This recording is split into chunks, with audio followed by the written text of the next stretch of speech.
The mother sold the girl as a slave to a family of snake werewolves. However, soon she dies, but somehow miraculously finds herself in the past. And now he wants to change his fate. Watch until the end to find out what happens next. Like for my efforts. The symbol of the Duchy of de Cartier was a huge snake, a mystical and large monster that reached 4 meters in length and had interesting abilities. There was a very old and ancient legend in the world that the first de Cartier was born because of the connection between this woman in the picture and the snake. Because of this, the members of the Cartier house were incredibly thirsty for money and fame, and this was the first thing in their lives. Even their health was not always of interest to them in certain situations. The enormous desires of that giant snake make them consume everything in the world, money, power, and the universe in general, until everything is under their control. Our protagonist was clutching the shoulders and hair of a woman who seemed to be very scared and also looked unkempt. He abruptly grabbed her arm and whistled even harder, as if to stop her from running away from him, but the woman was frozen like a stone and could not move. A slight pain rushed up her arm to the very tips of her fingers from the squeezing of her hand, but the woman did not argue, shout, or hit. She just stood quietly and remained silent, looking at the man who seemed to be familiar to her. The frightened girl seemed to fall out of reality for a few minutes, thinking about what was happening now. How did it all come to this? I don't understand. I don't understand how it happened. The man's strange look showed his satisfaction and very cheerful mood. He looked at the woman several times and then decided to move closer to her. The man exhaled loudly and then asked quietly but confidently, "Are you afraid of me?" Suddenly, the man abruptly moved even closer to the girl so that he could smell her hair, hugged her tightly and said, "This is why you should have thought twice before coming here." This guy looked crazy, like he was possessed, and the woman was scared out of her mind. She seemed to feel disgusted or offended by this man.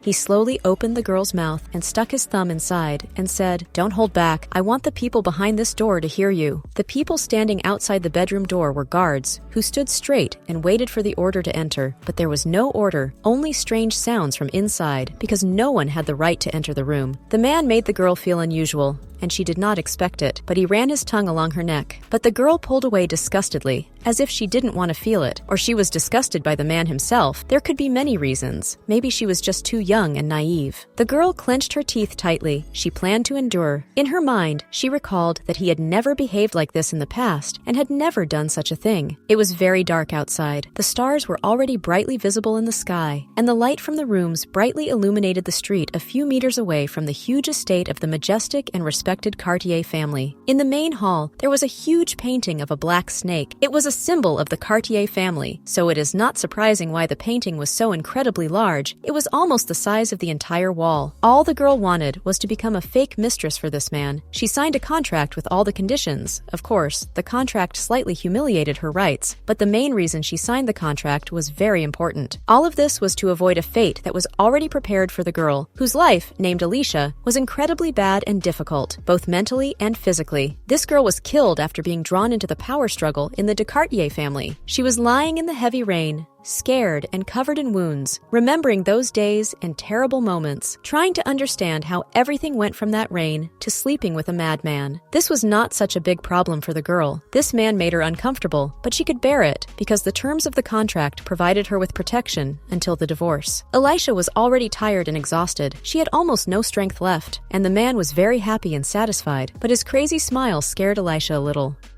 The girl signed up for this torment for a reason, of course. There was a reason. This man was the most famous madman in the empire, and remained so after the war for his family. The little frail girl was too weak to resist this man, so she just silently did whatever she was told. She had to make an important choice that would change her life, her character, and in general change the whole world. No one would be the same. Elisha could change her past and future. Maybe she could even feel what the real life of a countess is like. Either she will be destroyed within the walls of de Cartier's estate, or she will be the general's mistress, fulfilling all his wishes and running to him at the touch of a finger. The girl looked like she chose the option she thought was right, because she had confidence in her eyes. It looked like she took care of herself and her life if she did nothing about it. It all started when a little girl and her father abandoned her in childhood, so the women were forced to live in a convent. But it was not a bad place. They were taken care of and given proper living conditions. However, when the girl was almost 6 years old, her mother died of lung disease, and after that she was left alone, living in a monastery, as she was almost an orphan, without a father and mother. However, her life was wonderful," she wrote, read, and loved to sit in front of the open window looking at the weather outside, because the view from her window was really fascinating. There was a small park with trees. In the fall, it was the most beautiful of all in the neighborhood. However, everything changed dramatically after the House of the Snake, the Cartier family, dared to take over the world and abruptly change the life of an innocent child from a good monastery to horrific torment in the basement of an unknown house. Everything around was burning. They say that the de Cartier family defeated the Lauer family in the war. The girl was very scared. She didn't know what to do and where to run, because there was no one else left. Her father and mother were not around, so who would help her? Yes, they won, because from the very beginning of this war, it was clear that the de Cartier were the strongest. Who could resist such a strong family as they were? Lauer was a strong opponent, but not enough to resist the Cartier, so he lost in this sworn war of life and death.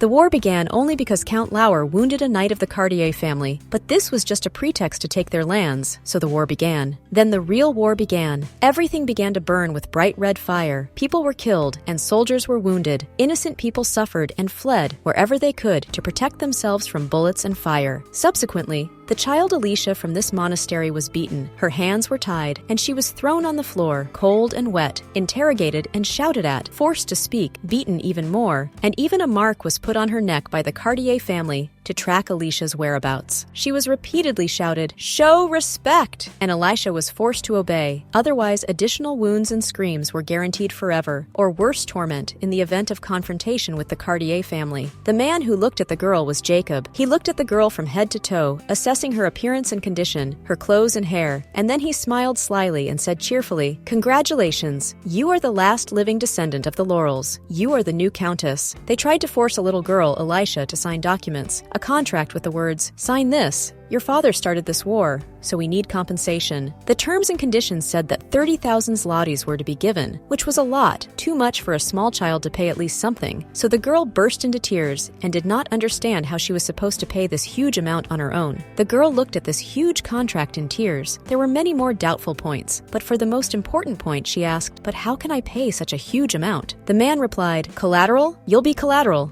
Especially since Lauer County has territories, you'll also work for Cartier, but I don't think your whole life will be enough for that." Suddenly, the man strangely began to look the girl up and down. He looked at her not like a child, but like a product in a store that he wanted to buy. This look was very unpleasant for the girl. She did not want Jacob to look at her like that, but she had no right to say anything to him.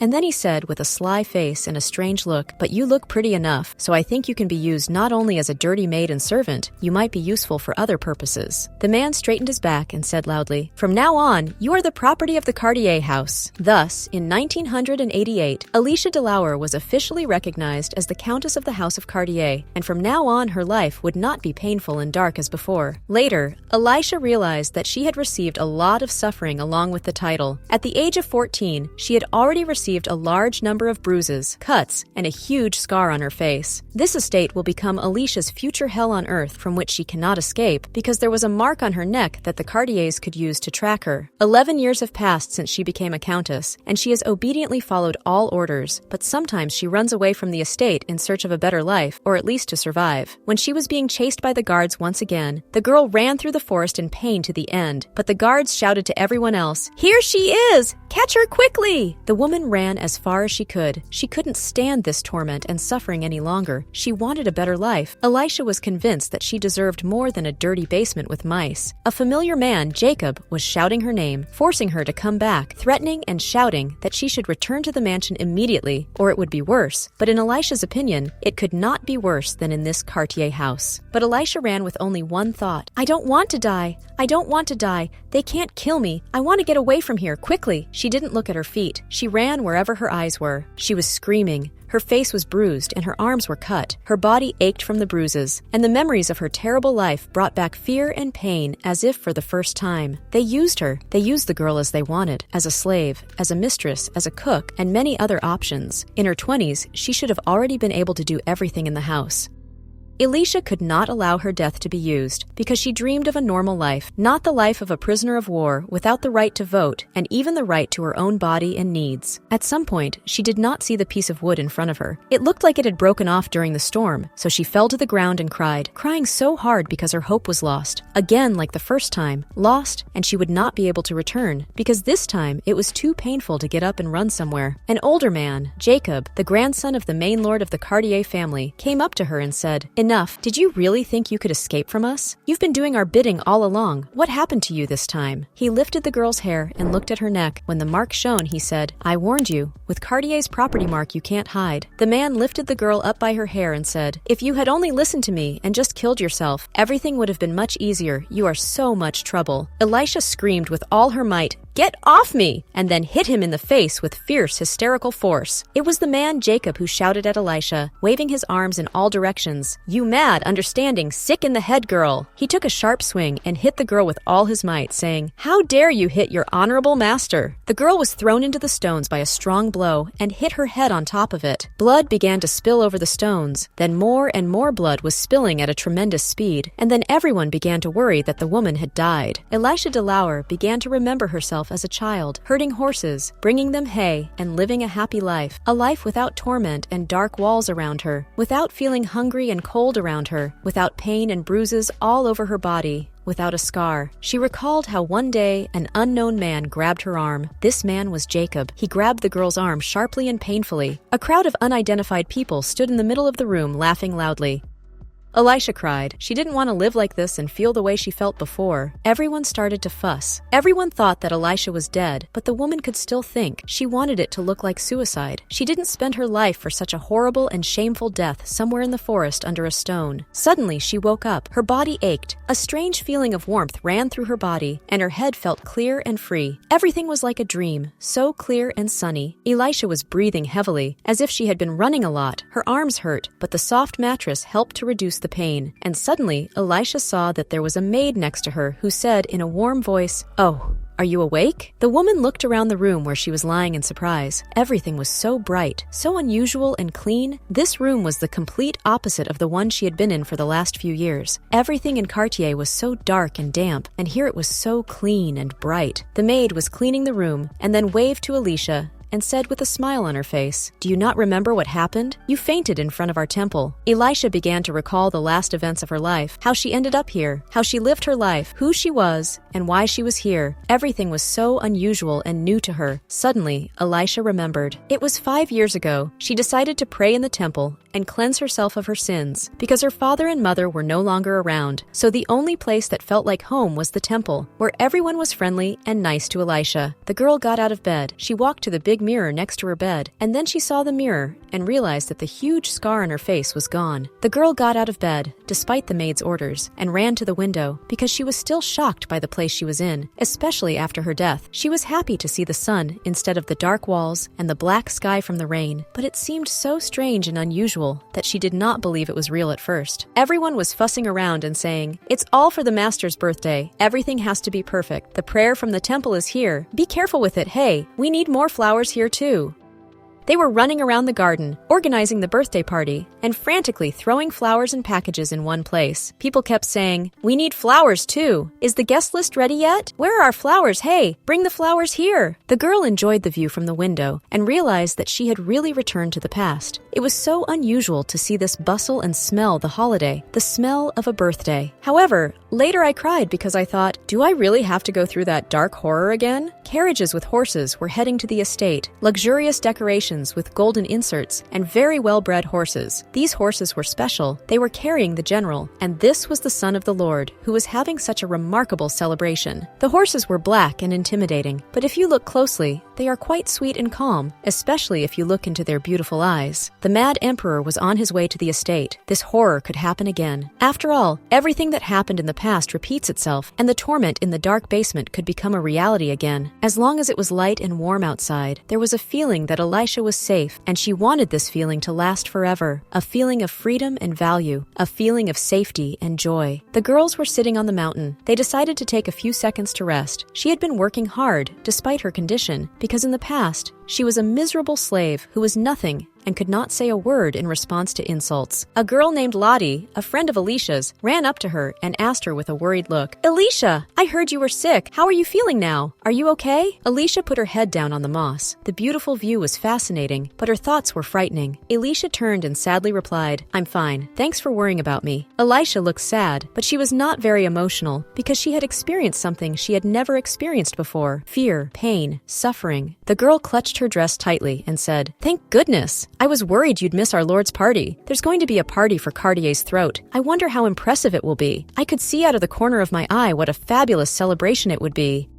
Lottie was so happy. She was jumping and rejoicing wildly. She had so many fantasies in her head and different unrealistically interesting endings. However, Elisha turned sternly to Lottie and said, "This party is definitely not for us. We won't even be allowed in, and if we don't finish our work on time, we'll get a good workout for being stupid." Still, the redhead wanted to believe that she could at least see the party, because she had spent so much time in a closed room with no music or parties. She dreamed of seducing a rich man who would pay all her debts, and she could run away with him to a place where there was plenty of delicious food, no bullying, and so on. The red-haired woman said, "You know, like in those fairy tales about knights and princesses, a knight of the House of Cartier made a great gift and was presented with a reward. Everyone fell in love with him at first sight and wanted to be chosen. But instead of incredible beauty, untold riches, and women, the knight asked for a maid who had a debt and did laundry to pay it off, just like us." The girl told this story with eyes shining with happiness. She had that spark of hope that never faded and was so important for Elisha, because if it wasn't for Lottie, she would have lost her hope in a few days. Lottie said sweetly, "And they lived happily ever after. Isn't that romantic?" Elisha replied, "It's a waste of time to think or even dream about such a thing." The red-haired girl cried and said, "Why have you become so indifferent and cold? It seems as if something has changed in you since your illness." Meanwhile, Elisha was thinking about how the Cartiers would not let them go so quickly. The Cartiers were terrible people. Their methods of education were out of line, and the conditions for the maids were a dirty basement and complete unsanitary conditions. Elisha almost cried when she remembered her future, her blood, Jacob's blood, and the horrible way he had treated her. She remembered her friend's future. She remembered what she wanted to forget forever.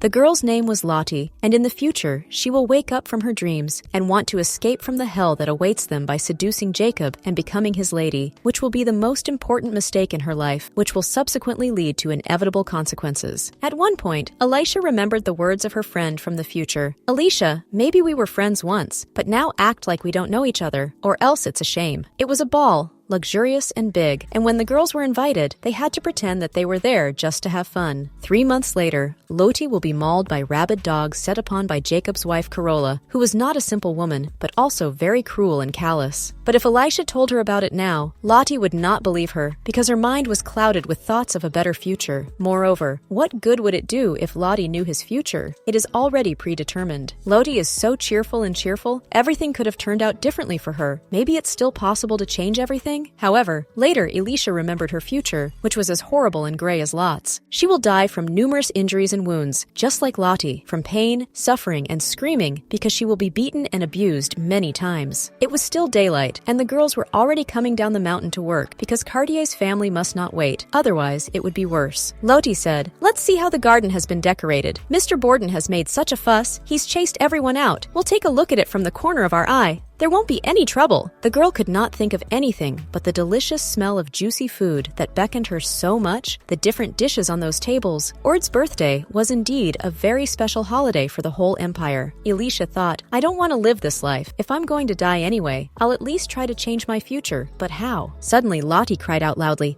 "Oh my God!" A carriage with black horses was moving toward the girls. The horses were tall and black, like dark shadows. Lottie immediately recognized the captain's crew: black horses, gold and black carriage, and dark wheels, the main characteristics of the general's carriage. However, a car could be seen behind the general's carriage, and it became clear that another carriage was following the general. It looks like a lot of guests have come to the party, but the carriage is moving surprisingly fast, as if in a hurry. And then Lottie screamed, "Elisha!" Elisha saw the gold and white carriage, as if it were from her memories, just as bright, something familiar. The carriage was painfully familiar, as if she had seen it before. The general's horses screamed loudly, attracting a lot of attention. They drove forward, stepping on puddles with their wheels and splashing the girls from head to toe, making their clothes dirty. The two carriages crossed, and suddenly they collided, and the horses tried to somehow avoid the impact, so the carriages collided even more. Meanwhile, Elisha stood in the middle of the road, all wet and covered in mud, in a complete stupor, unable to say anything. Lottie ran up to the girl and said, "Elisha, are you okay? You're soaking wet, dear," Elisha cried. All her work was useless, but when she saw the carriage, she was stunned and said, "Oh my God, it's Carolla's carriage." Lottie looked at Elisha, who grabbed the girl's hand and started pulling her somewhere. Lottie did not understand what was happening. She panicked and ran after her friend, hoping that she knew what she was doing. They hid behind a tree, and Lottie looked at her friend strangely, and she asked quietly, "Elisha, what's going on? Is something wrong?" Carolla was walking cheerfully along the road. Her carriage was punctured, but she walked carefully on her heels to the general's carriage. This woman was incredibly beautiful, but very cruel and heartless, and she was also the wife of Jacob himself, the grandson of Lord Cartier, whose birthday was today. She was also hypocritical. Elisha remembered a scene from the future, a scene that had already happened, so pictures of those moments were running through her mind. The woman asked Elisha, "I heard you seduced the lovely Carol?" Elisha was crying in tears and denying everything. Her arms were hurting from the strong pressure on them, and her legs could barely hold Elisha. The girl could have fainted from such hysteria. An unidentified woman shouted, "A bastard like you should be severely punished." Carolla was a woman who would later ruin Elisha's face. The water she poured on Elisha left a large scar on the girl. Because the water was not clean, it looked like it had something very sharp in it that cut the girl's face. Suddenly, Carolla came out of her carriage and approached the general's carriage with a wide smile and a smiling and cheerful face. Carol's bodyguard said, "Wow, what a surprise, General, for Carol." Elisha thought, didn't she just try to run into him? Look at her, oh my God. She's making a cute and innocent lamb out of a sheep, but underneath the sheep's skin is an evil and cruel wolf. After the collision, the general slowly got out of his carriage. He was very angry. He seemed to be very angry because he did not expect such a situation. The man's face was very surprised by what he saw. He said loudly, "I will ask you to move away from my crew." The general's name was Lucerne de Caius. He quarreled with Carolla, who blocked his way, but he would leave as soon as the Lord called. Suddenly, Elisha remembered the scene of Carol and the general's conversation as they stood there. It was the same scene that Elisha had experienced in the past. The same scene. Meanwhile, Carolla said, "I never dreamed I'd meet you here, General. This is definitely fate." The general replied, "So now they call provoked accidents fate?" The woman said, "Oh my God, it was the coachman's fault." Carolla was really surprised when the carriage braked suddenly. The man remained silent, but suddenly he heard the rustling of leaves behind him, a strange rustling that immediately caught his attention, as if someone was sneaking up on him. He glanced over to where Elisha and Lottie were standing, the girls moving slowly through the autumn leaves, trying to drink without being seen. The girls were about to sneak away without being noticed, but the wind picked up, preventing Lottie and Elisha from making a sound. Elisha and Lottie tried to escape unnoticed, but it was obvious that this was impossible due to the loud noise they were making. They stepped on the damp ground and made a loud crunch. Lucerne looked over to where the sound was coming from, wondering who was listening in on him and Carolla. Later, when he saw no one, he said loudly and clearly, "Who is it?" Elisha panicked, but the man furrowed his brow and said, "Come out!" He was convinced that someone was sitting there. Elisha realized that in the past, she had only spied on the meeting between the general and Carol out of the corner of her eye, but now she was being noticed. My hands were sweating, my face was pale, and my heart was beating faster out of fear. The girl came very close to Lucerne and looked him in the eye. It seems that the future has changed, because last time Elisha only glanced at their meeting, and now she was standing in front of him. The next second, she was standing next to a tree, and not a general. She didn't understand what was happening, but she had to accept the new reality as it was. The general looked around the house, and then looked at Carol and asked curiously, "Isn't this Jacob's land?" Suddenly, his eyes fell on a dirty girl standing behind him, crying. The girl looked very depressed and confused. The general noticed her and wanted to know why she was crying. Lucerne continued to stare at the dirty stranger, and then decided to ask Carolla about her. "Who is that woman over there behind you?" Carolla turned to look at her and then said with a cheerful smile, "She's one of the maids. She works for us, and she does all the housework, laundry and stuff." The woman was waving her hands around to attract the man's attention, but then she continued, "Lazy, selfish people who do nothing at all sold their daughters to us to pay off their debts." The woman continued to call the girls names and humiliate them so that the general would pay attention to her and talk to her, but he seemed to have other plans, as he seemed very interested in Elisha. The general slowly stepped down from the carriage steps and approached the girl to find out the reason for her expression. He looked at Elisha and said, "You look like you're going to cry." The general asked, "But why did you decide to cry here in front of me?" Carolla began to get angry. She didn't understand how the general dared to pay attention to some dirty and stupid servants when there was such an incredible, attractive, intelligent woman like her. Carolla seemed to be jealous of this man, despite the fact that she already had a fiancé, Jacob. Carol turned to Elisha and shouted, "You! How dare you appear like that in front of our honored guests? Do you want everyone to think I don't care about my servants?" Elisha stood quietly and listened, not letting on the appearance of tears. She tried to hold back her despair over the dirty laundry, but she saw Carola continue to shout, "Apologize to the general immediately for your mistake." Elisha clutched her basket tighter, as if to send her anger there. She lowered her head and then raised it with innocent eyes, gathering the strength and confidence to say something, because now she had changed her future. So wasn't it better to try to answer for herself for once? The girl looked at the irritated Carol and said, "Then would it be better if I took off my clothes now?" The general was shocked by this phrase. He obviously did not expect this from the dirty servant, who was almost crying. Elisha felt confident in her words, so she was able to continue with her answer. "My clothes are dirty because you poured water on me from a puddle when you were riding your carriage to the manor." The girl said, "It turns out that the problem is in my clothes and not in me. If you are uncomfortable with my clothes, I can take them off." Carola was shocked. She was speechless for a few seconds and just stood there in shock because it was such a disgrace in front of General Lucerne that she couldn't even express her indignation because she couldn't find the words. Lottie blushed and felt ashamed of her friend because Elisha was putting everyone in danger, but she saw the general's sly smile, and the general smiled strangely, seemingly pleased with Elisha's sharp response. So he became interested in her. Carol did not know what to say to such a shameful act of the servant, so she simply put her hand on her forehead and said, "Oh, those servants, they are a pain in the ass." She complained to the general about their behavior, saying, "Such terrible behavior, I'm shocked." Carola smiled sweetly to get the man's attention. She searched for his eyes, but Lucerne ignored the smile and walked forward.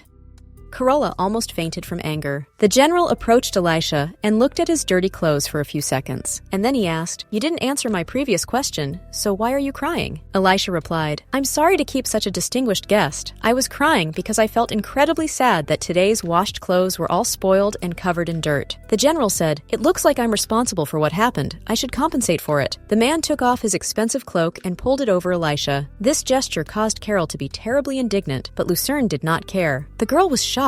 She couldn't say anything because it hadn't happened in the past. Now she was sure that she had changed her future, and maybe sooner or later she would be able to get guaranteed freedom. The general adjusted his cloak and gently covered Elisha's back with it, saying, "Cover yourself well." He asked the girl for a cloak and said, "I don't want anyone to see you." And then he leaned down to my ear and said quietly, "And especially here in the Cartier estate." It was quickly getting dark outside, and only the stars and the moon were visible in the sky. Today was a surprise for Elisha. She was happy on the one hand because she had changed her future, but on the other hand, she could be used again, locked in the basement again, and left alone with terrible and strange thoughts. The girl sat on the bed in confusion, remembering the meeting with the general, his gestures, his words, and felt his breath on her neck again. She was still haunted by his gaze, this sly look as if he could see right through her, so familiar and like a family member. It didn't inspire as much fear as the first time, but she still had the feeling that he was watching her through some crack in the door or wall. Lucerne de Cays, so dark and cunning, but the chief general of the army, and the son of the chief Lord Cartier. Lucerne was like the black snake of Cartier's heir, just as dark and closed in with a lot of secrets. The man had bright red eyes, which is one of the similarities of the Cartier family. Many of them had red eyes, but Lucerne was the most homely of them all. Along with his eyes, he was the only one who inherited a unique ability and feature of his family, the power of shadows, which was very strong and could do terrible things at Lucerne's command.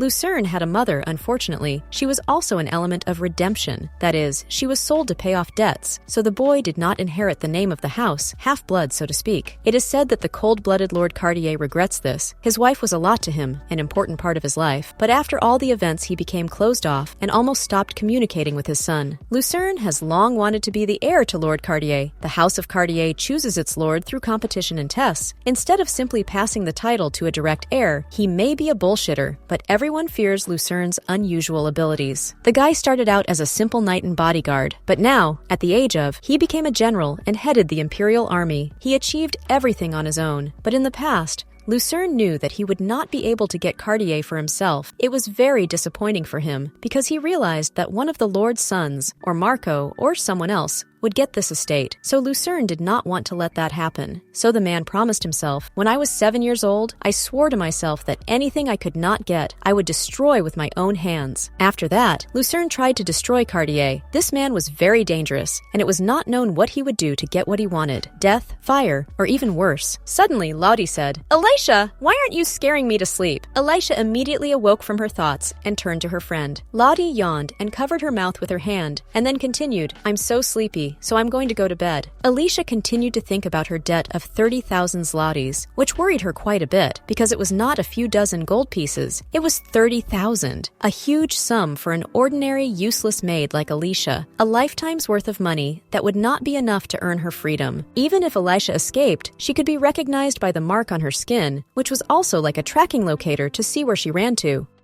But Elisha had some useful information. Before she went back in time, she learned the secret of the Cartier house, and she realized that this circuit was the key to a possible future release and debt cancellation. So every member of the Cartier family wanted this secret, and thanks to it, Lucerne could have become the head of Cartier. So who doesn't love Jacob and has the strength to stand up to him? Someone who could pay Elisha's debt. He is the only person who has not tried to harm Elisha in the past. This is Lucerne, the same general and son of the Lord. Elisha had to go and find him, talk to him, because he was the one who could do everything she needed to free herself and guarantee her safety. Lucerne was in the bathroom after a long journey. Elisha knew where to look for her husband, because she knew that he would spend the night in the room where he grew up. Every night, the door of the annex is locked, so that the debtor cannot escape. In complete darkness with only one candle, Linnea walked down the hallway in search of Lucerne's bedroom door, but the estate had a secret that only Elisha knew. Throughout the estate, in long corridors, there is a secret and long passage. As long as Jacob is alive, Elisha will never be able to take revenge, because he always interfered with her. The same problems could always arise because of Jacob. Elisha had to come up with a plan in order to survive. This game was no longer about endless attempts at different plot developments, but about real suffering or a happy life. Of course, Elisha was scared, but she had to meet Lucerne and talk to him too. It could be a chance for a good future, the only chance in this estate. The painting of the snake began to emit quiet but bright sparks. Meanwhile,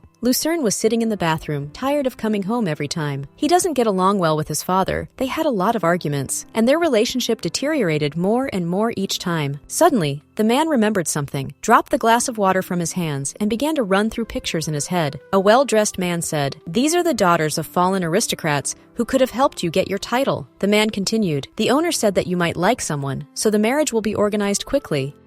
Lucerne was tired of this occupation, and his father was constantly looking for an aristocratic woman for him and was exhausted. It was important for Lucerne's father to get a title, but Lucerne didn't want it because family was too much for him. He didn't want a wife or children. He just wanted to be free. The general said, "Why do you keep talking about marriage? I have no desire to have a family, children, or anything else related to it." Looking at the expression on the man's face, Lucerne realized that he would not leave the question of marriage alone. The man abruptly pulled out his sword and pointed it at the butler, saying, "Okay, then I should point out your mistakes?" There was no fear on the grandfather's face, but the general continued, "Will you understand everything on your own?" Lucerne recalled this situation while sitting in the bathroom, going through his memories and outrageous emotions. He chastised his grandfather for not liking the fact that the lands he had taken before the war had gone to the empire. The man picked up the wine and looked at his reflection. He was in the reflection, but suddenly everything flashed with a white beam. In the midst of this white ray, Elisha was visible, and memories of her filled my head and would not leave it. Her face was dirty and sweet, and she was crying. Lucerne did not understand why he was remembering this maid. Lucerne abruptly put his glass down on the table and said, "I'm going crazy. I can't believe I'm thinking about a woman." Of course, the man tried to forget about her, because he knew that sooner or later, Cartier would absorb and kill her. Lucerne remembered the very moment when his grandfather beat him, the bruises and pain all over his body from the hard blows, the blood and deep scratches. He recalled his words, "Lucerne, it is a sin if a child born out of wedlock has a desire before the knowledge of sin grows in you. I will kill him with this whip." Lucerne cried a lot in those days, a terrible chapter in his life suddenly making itself known once again. The general realized that his grandfather was not happy to see him, so he would leave the estate as soon as he had breakfast, so as not to cross paths with him and feel the same awkwardness, especially since Lucerne did not really want to talk to him after everything. He tied the robe tightly around his waist so that it wouldn't fall off, Lucerne asked angrily. "But how dare anyone? They can never leave me alone, not even in Cartier." Meanwhile, Elisha was making her way through the mansion's dark passageways, the corridors so long that she could not see the end of them. She hit the walls of the mansion and tried to get to the end safely and without injury, because the narrow corridors inspired fear and anxiety. After the blow, the candle went out and Elisha could not see anything in front of her in the already complete darkness, and then she could only go by touch or memory. memories. She followed her senses, touched the walls, listened to the sounds, and tried to see into the darkness. After a few minutes, her eyes got used to the darkness, and it was not so dark anymore. She could see the walls and their paintings. Suddenly, an unknown sound caught the girl's attention, and she turned around. Strange thoughts began to climb into her head, thoughts that could lead her astray. It turned out to be only her cloak, which Lucerne had given her, when someone suddenly grabbed it and pulled it away. The woman was terrified, but realized that her clothes had only been torn due to various protrusions in the stone wall. Elisha didn't come all this way just to fall down and give up at the finish line. Elisha saw a door illuminated by a candle, and she quietly entered it. Suddenly, however, her pupils dilated. She stopped in surprise and froze in the bedroom doorway. She saw a calm Lucerne standing calmly in the middle of the room. He was not shocked. He was not aggressive. He was just standing in the middle of the room. Something unknown slipped behind the man, something that looked like a spy or maybe an animal. Having defeated Elisha, Lucerne said, "Are you the maid I saw earlier? Did someone order you to come here just because I was a little interested in you?" He began to think of those who could have sent Elisha, perhaps Carol or Jacob. However, Elisha denied everything. She did not confirm a single fact of what Lucerne said. For Elisha, it was the only way to get rid of the debt and stay alive.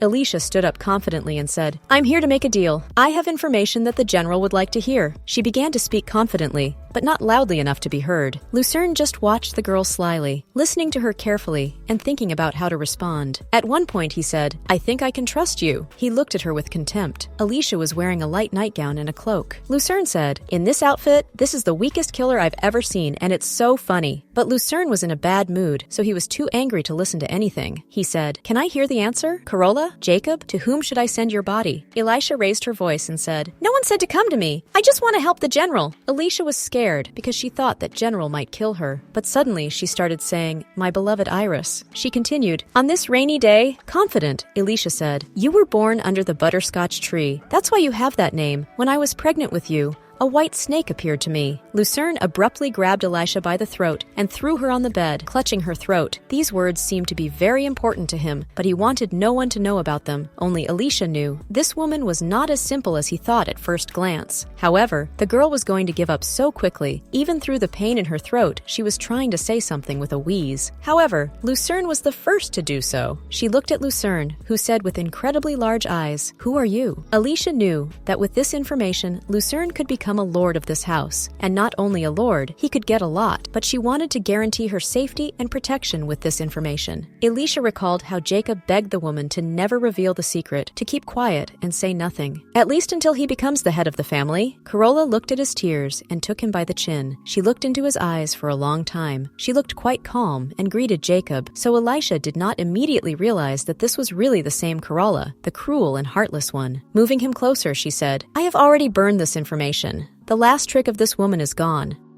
Elisha covered her mouth with her hands to keep from screaming. These memories instantly came over her. She realized that she was the only one who knew the truth. Lucerne picked up the girl and pushed her against the wall. Through the pain, Elisha said, "Don't you want to know the truth about your mother's death?" Lucerne almost fainted from these words. They seemed to be secret and unknown to anyone, so how did Elisha know them? This question remains open to Lucerne. He abruptly dropped the girl and walked away. Perhaps he didn't want to cause the girl any more trouble than she already had. Her death could lead to serious problems with Jacob, and he clearly didn't want that. When Elisha grabbed his hand and asked him to wait, he threw the girl to the floor. Looking at her, he said to Tina, Elisha began to be enveloped by shadows, an ability that only Lucerne had, the ability to control an evil spirit. It was very scary to sit there and wait for the TV stations to occupy you. Lucerne said, "Search her." Later, when the man searched Elisha, he sat down with her calmly. Talking could have solved many of their problems, and it could have helped them both to feel the will that united them. He asked, "Are you saying that there is a secret passage in this mansion, and you got into my room here through it?" Elisha replied, "Yes, since I found the secret passage." The girl continued, "I sometimes wander around the estate and gather information." Jacob was very careless. He tended to leave his documents in the office. Lucerne was incredulous of the chemist. He knew that Jacob was so confused and sometimes forgetful. It just seemed so strange and unusual. Later he said, "I'm not sure I need this information." Suddenly Elisha said, "I know what you want. You want to become the head of this Cartier estate." Lucerne was shocked by these words, because he did not understand how the maid had so much information. Elisha continued, "But if you can't, you will destroy Cartier's house." She continued, "Because if you don't have something, you think it's better to destroy it." The general grabbed Elisha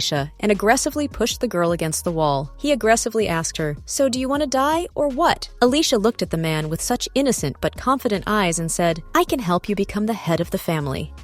Her almost teary eyes showed that she was sincerely eager to do so. She was not lying, but only looking at the man in silence. The man just waited for her to continue, as if he hadn't been shocked enough by what Elisha had said earlier. He laughed. Those eyes, so sweet and naive, could not look at him like that for long. The general finally gave up and then finally said, "Ha, those eyes. My problem." They sat down on the bed, and the general said, "Okay, let's say you can really help me." He wanted the information that Elisha had promised in exchange. Lucerne understood that Elisha had to ask for something in return. He was not afraid of one of the possible variations of wishes, but he was afraid that he could not get information about his mother's death. So Elisha realized that she needed to say it. She took a deep breath and said, "Please repay my debt." Lucerne was not very shocked by this phrase, so he asked, "How much debt do you have?" Elisha answered quietly, 30,000 gold coins. Lucerne decided to ask the girl about her huge debt because this maid was very expensive for an ordinary maid, so he wondered what she had done wrong to Jacob, since it was he who had assigned the debt. Elisha replied, "Because of the war, my father was Count Lauer, a nobleman of the Old Kingdom." Lucerne replied, "Okay, I know what you're going to say next, but everything you said is just words without any evidence." To test Elisha, he said, "What can you do for me right now?" Lucerne continued, "Do you think you're the only fraudster who came to me, trying to manipulate me using my mother's death?" Elisha was embarrassed. She had not expected such a turn of events, so she thought for a long time before saying anything. She knew it wouldn't be easy, but she didn't think Lucerne would be so disinterested in her proposal. Suddenly, a loud noise was heard, and it was clear that Jacob was looking for Elisha because she had run away a long time ago, and it would be strange not to notice her disappearance after such a long period of time. The guard stood at the door and looked at Jacob, who was throwing everything around in anger.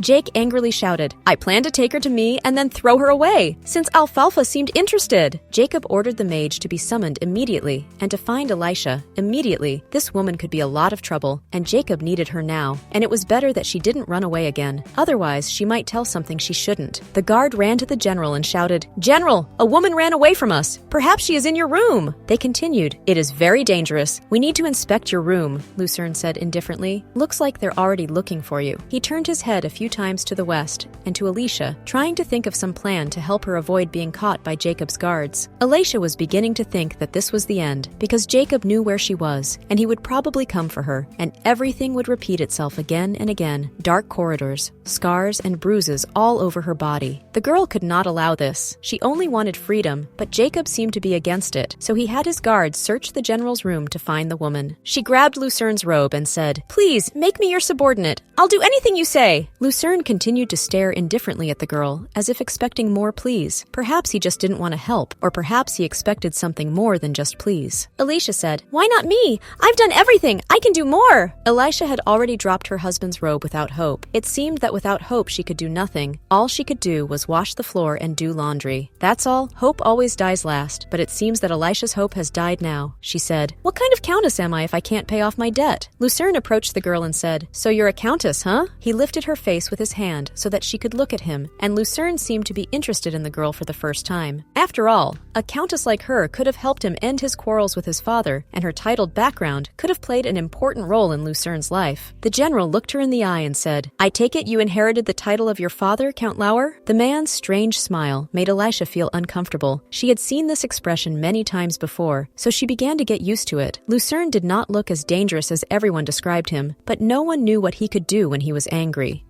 Suddenly, outside the door, they said, "Excuse me, General, but we're opening the door." Lucerne took something in his hands and closed the door to prevent the guards from entering his room and to protect Elisha from being beaten. The guards were shocked because they had no right to enter unless the general gave them permission. Lucerne grabbed Elisha's arm and pushed him against the wall, as if he had a plan to get out of the situation. The girl looks at Lucerne in shock and tries not to scream because she realizes that one sound, and she is doomed to suffer under Jacob's control until death for the second time, and she would not wish the same conditions a second time even to Elisha's enemy. To calm the girl down, the man said, "Quiet, you will officially become my wife." Later, the general added, "Now be louder so that Jacob's guards outside can hear us." It was only because of this sound that the guards could give up and leave, because the law is the law, and it is the same for everyone, even for the honorable guard of Jacob, the Lord's grandson. But suddenly, Elisha waved her finger and said, "I can't stop." But Lucerne said, "But you don't want to go back to Jacob." When Elisha heard this name, she almost cried. So many horrible memories were associated with this man. She hoped to never feel the pain that was closely associated with the name Jacob again. She was holding back her tears and heavy breathing so that no one would hear her before she made sounds to the guards. She said quietly so that Jacob's people wouldn't hear anything, exactly what they didn't need. She said, "Do it as if it were real." Lucerne smiled broadly. It seemed that he might even enjoy it, because he would also benefit from a living Elisha, and not just one, but several. Perhaps this woman was not as simple as she seemed at first glance. Sooner or later time would tell, so he would just have to wait. Lucerne waved his head and then said, "As you wish." Meanwhile, Jacob's room was in chaos. He was turning his room upside down and screaming. It seems that today was not his day to be so aggressive.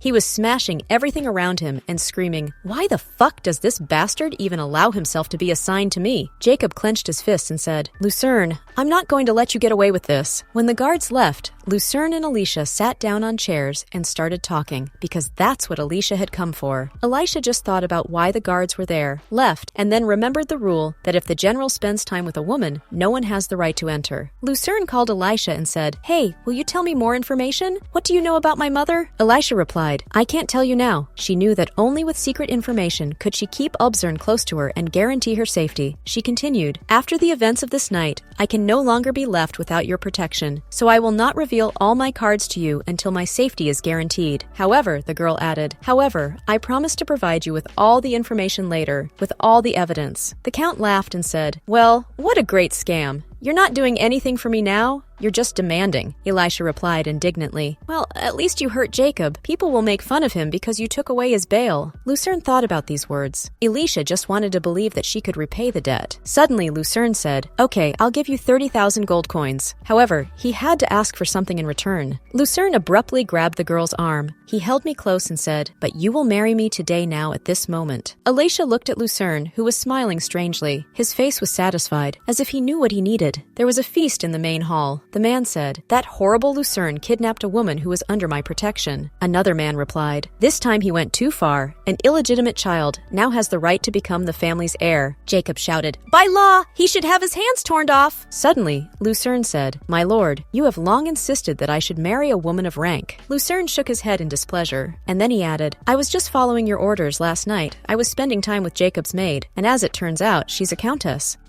Cholvik added, "Eventually, I asked her to marry me." Everyone returned to Lucerne with bewildered faces. Suddenly, the main man said, "Are you really going to marry her?" He continued, "I heard that you rejected all the women I sent you and sent them back. Do you not like this estate?" The boss was already very angry, because his efforts had gone to waste. Lucerne replied, "Outwardly, no, you see. The women you sent me were from 2 highborn families. I just wanted a woman who would give me a noble title, and then I could dispose of it, that's all." Lucerne added, "In addition, Jacob did not treat the countess properly. She told me that she owed 30,000 gold coins, and Jacob threatened to send her to a brothel." Lucerne shamed and told the truth about Jacob, but Jacob almost exploded. Suddenly, the chief count asked, "Wait, you said 30,000 gold coins. How come she has such a big debt?" Jacob was almost dying to punch Lucerne in the face. Lucerne replied, "She said it was a reparations case. The woman I want to marry is the daughter of the late Count Lauerp." The chief count turned to Jacob. "You've exaggerated the amount, but don't tell me that you took their land and then demanded such a huge amount of money." The Lord was very angry and almost overturned the boat in rage. The Lord said, "But it doesn't matter. Jacob will cancel the woman's debt and give her the alfalfa." Lucerne replied, "I wasn't going to buy it. I'll pay Jacob as much as he needs." Lucerne continued, "And now, if you will allow me, I will go to her and ask for her hand in marriage." Suddenly, the Lord asked Lucerne to stay. Suddenly, the man remembered the mark on his neck, a narrow dress with voluminous sleeves. When Lucerne entered the room, he was surprised. Elisha was dressed so beautifully, so elegantly and minimalistically. While Elisha was lying on the bed, she thought, "Lucerne is probably negotiating terms. I'm sure Jacob will lean on her." These thoughts tormented the girl from the inside. Everything happened so quickly and unnoticed. Marrying a crazy psycho in my past life no longer seemed like such a ridiculous idea. Elisha could dream of freedom if everything goes well.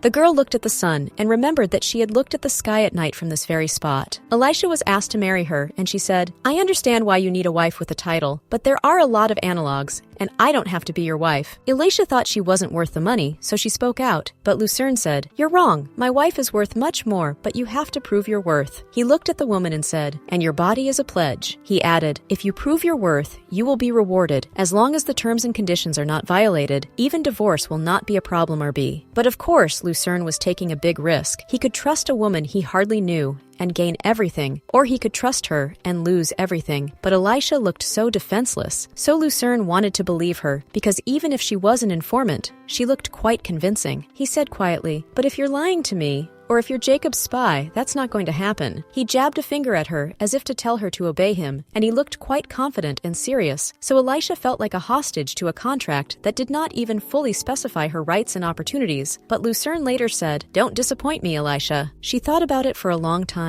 She wondered if she could trust Lucerne, if he was saving her, but also if he wanted to take advantage of her. It was a difficult choice in which two options were hopeless, but the consequences of one pleased Elisha more than the consequences of the other. She didn't want to trust Lucerne until she was sure of him, so she wanted to look at him from the outside. Of course she would sign the contract, but if things went badly, she would recover. Suddenly, there was a knock on the door, a dull sound that echoed through the room and caught Elisha's attention. Behind the door, a voice said, "Please excuse us." Two people came into the room and one of them said, "I am Norp de Marat, a knight who serves the general and is the offspring of a chivalrous lion." Another man replied, "My name is John." They entered the room and sat down on two chairs in the other corner of the room. Later, they began to help dress Elisha because there were no maids available, so John began to comb the woman's hair for the ceremony. She had to look stunning because in this manner, she had to make a good impression on the Lord. Elisha was surprised, of course, but it was interesting to watch. John and Nora were fussing, putting the dresses together, varnishing the hair, and adding different decorations to the dresses. It looked so expensive and very beautiful. It was her first time seeing these knights, but they inspired a sense of trust and kindness, so Elisha decided to just relax and wait for the work to be done. Lucerne recruited these people and gave them independent status, and now our empire is known all over the world. John was very popular among young ladies because he was quite attractive, and as for Norm, she is one of several female knights in the empire, a very strong and brave woman. She rose to such a rank with the help of her strength and was able to prove to everyone what she is worth in this life. When the woman was bleeding, she handed her a napkin and said, "You're bleeding? Use this." Nora's coolness was impressive. She was always balanced and watching her movements and words, always looking neat and tidy. Everything had to be on schedule. Nora had also treated Elisha well in the past, so the girl had a good attitude towards her. Nora left the room with the words, "I'm leaving you the contract. Review it after you're done preparing." Suddenly, there was a knock in the room, and then the general came in and said, "Jan, why are you here?" As he replied, "There was no one else to help the lady with her makeup, so I thought I could get her ready." The general looked at Elisha's sweet face. She looked neat and pretty, so the man had no questions about her appearance. The general thought perhaps he was wondering how his father would react to his new bride, or perhaps he was thinking how beautiful she was. Never in her life had Elisha felt so special and precious. Later, he asked Norm about the agreement, and she replied, "She hasn't signed it yet, generals." Meanwhile, Elisha stood in the mirror and thought, "This is the first time in my 2 lives that I'm wearing such a gorgeous dress. It's so beautiful." However, Elisha was not used to seeing herself looking so beautiful, so it seemed strange to her. A strange feeling of fear and shame was evoked by this dress. It was the first time Elisha had worn something like this. She had always worn dirty clothes or ordinary clothes, and here there were so many decorations. The hairstyle was just incredible, and the jewelry shone a kilometer away from the estate. Looking at Elisha, the general waved his hand. He ordered John and Nora to leave the room and thanked them for their work, and Nora immediately left the room, closing the door behind her, leaving the general and Elisha alone in the room. Elisha started to get very nervous. She thought that the outfit didn't suit her, and Lucerne wanted to criticize her look. She started to worry. Her bitches were sweating, and her head started to hurt a little from the experience. Her legs were shaking, and her eyes started to run from side to side. Suddenly, Lucerne took the girl's hand and pulled her into a hug. He held her close and looked into her eyes. This look was so tender and special. Elisha also stood and looked at her fiancé. She was not thinking about anything, just looking into his eyes. And then Lucerne released Elisha's tightly clenched hand and said, "These are the most magnificent clothes you have ever worn." For Elisha, these were terrible clothes. She felt uncomfortable and out of place in them. The man slowly removed his hands from Elisha because her face made everything clear. Lucerne said, "Great, then I'll look forward to seeing what happens next." He invited her to sit on a chair. He put the contract in front of her and said, "Let's finish the contract if you're ready." Elisha was angry because she realized that that Lucerne was teasing her, but it was kind of fun. She wanted to get this ceremony over with as soon as possible and just get her freedom and guaranteed safety. Jacob's men were supposed to arrive in 30 minutes. Elisha began to read the contract and almost fell over at her chair from the terms and conditions of the new contract. The first of the conditions was, Elisha DeLauer's fiancée cannot demand a divorce. This clause did not surprise Elisha too much because it was expected, but the following clauses began to irritate and alarm. Lucerne was also obliged to pay 10% of the amount daily.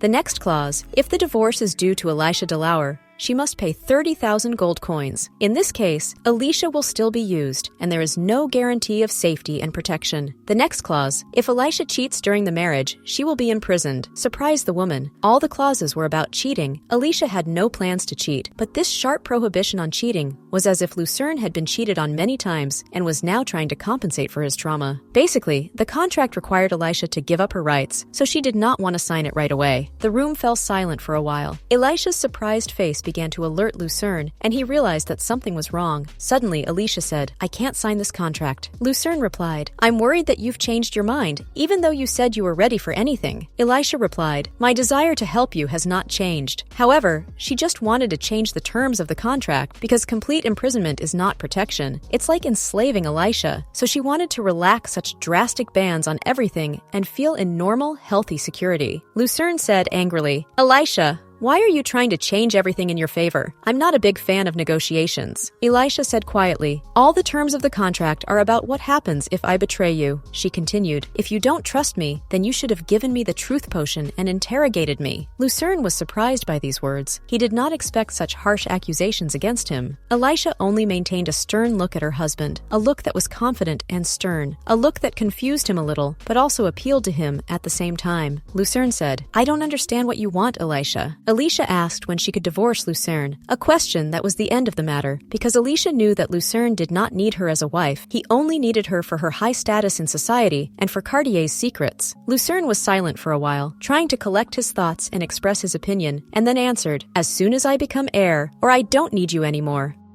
Elisha lowered her head a little and said disappointedly, so when you become the head of Cartier, you won't need me anymore? Lucerne said, usually, if an illegitimate son tries to become the head of the family, it is considered treason if I am accused of treason. Don't you think I can't even defend myself? Elisha thought for a while, and then said abruptly, even if Marco or Jacob becomes the head, you can't even guarantee your own safety. Lucerne understood this. Elisha was pressing on sore spots, on places that needed to be resolved somehow before the ceremony, but there was no time for them, and the only way out was a contract, which Elisha did not want to sign because of the strange clauses and sharp prohibitions on everything. He smiled strangely. This smile was painfully familiar to Elisha. This emotion was so familiar, but the girl threw all thoughts aside and listened to Lucerne, who asked, is that all you need? Elisha said, take out the treason clause. It's too easy to fake, and if you're going to be doing business in my name, it can't be something illegal like weapons or worse. Lucerne replied, that's very specific. It sounds like you've been through it. Elisha was surprised by these words. Lucerne later rewrote the terms once again, because he needed Elisha. She was the key to a better life, and Lucerne was the key to a better life for Elisha. After the divorce, they should both be in the black and go their separate ways with a good future. Lucerne looked up from the contract and looked at Elisha, asking if she was comfortable with the terms of the contract, or if there was anything else he needed to change or add. Elisha slowly reached for the contract, but Lucerne suddenly grabbed her arm. He quietly told her, remember, even if a few points are missing, it doesn't mean you're free. Do you understand? The woman nodded her head in agreement. She understood this perfectly well, and she was not going to tear the contract to shreds. Lucerne rolled up the contract and put it in a special folder. And then he said, so, shouldn't we tell everyone that we are now a married couple? 4 days passed quite quickly. There were several people in the room, including a married couple, Lucerne and Elisha, who were a little nervous, even though this contract was only for a while and not real, but they were still nervous, as if they were really getting married as husband and wife who would start their own family.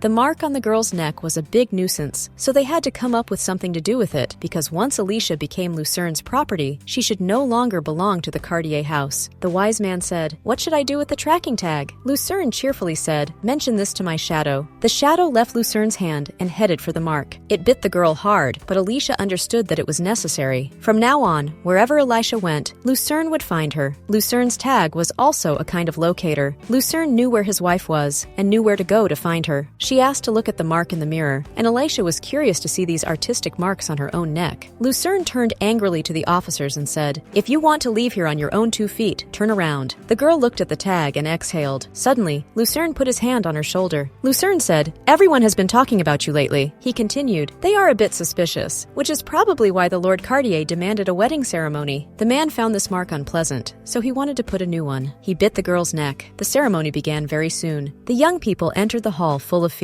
From that moment on, Elisha became Lucerne's official wife. The wedding dress suited her. It seemed to Elisha that everyone around her was saying, "How dare Cartier's slave dream of such a thing? Impudent girl, she needs to exercise her brain. Are such things of any concern to such a nobody as you?" The Lord's evil gaze froze in Elisha's memory. She was scared to feel this. Suddenly, Lucerne ran his hand over Elisha's new mark and said with a smile, "Don't forget, you belong to me now." Elisha returned and Lucerne continued, "So, live as my wife now." The girl's lips were compressed with fear. Now she was the official wife of General Lucerne. It was so strange and shocking. Now she was a completely different Elisha, not the girl who was beaten and abused in a dark basement at night, but the bright and pure Elisha de Lauer.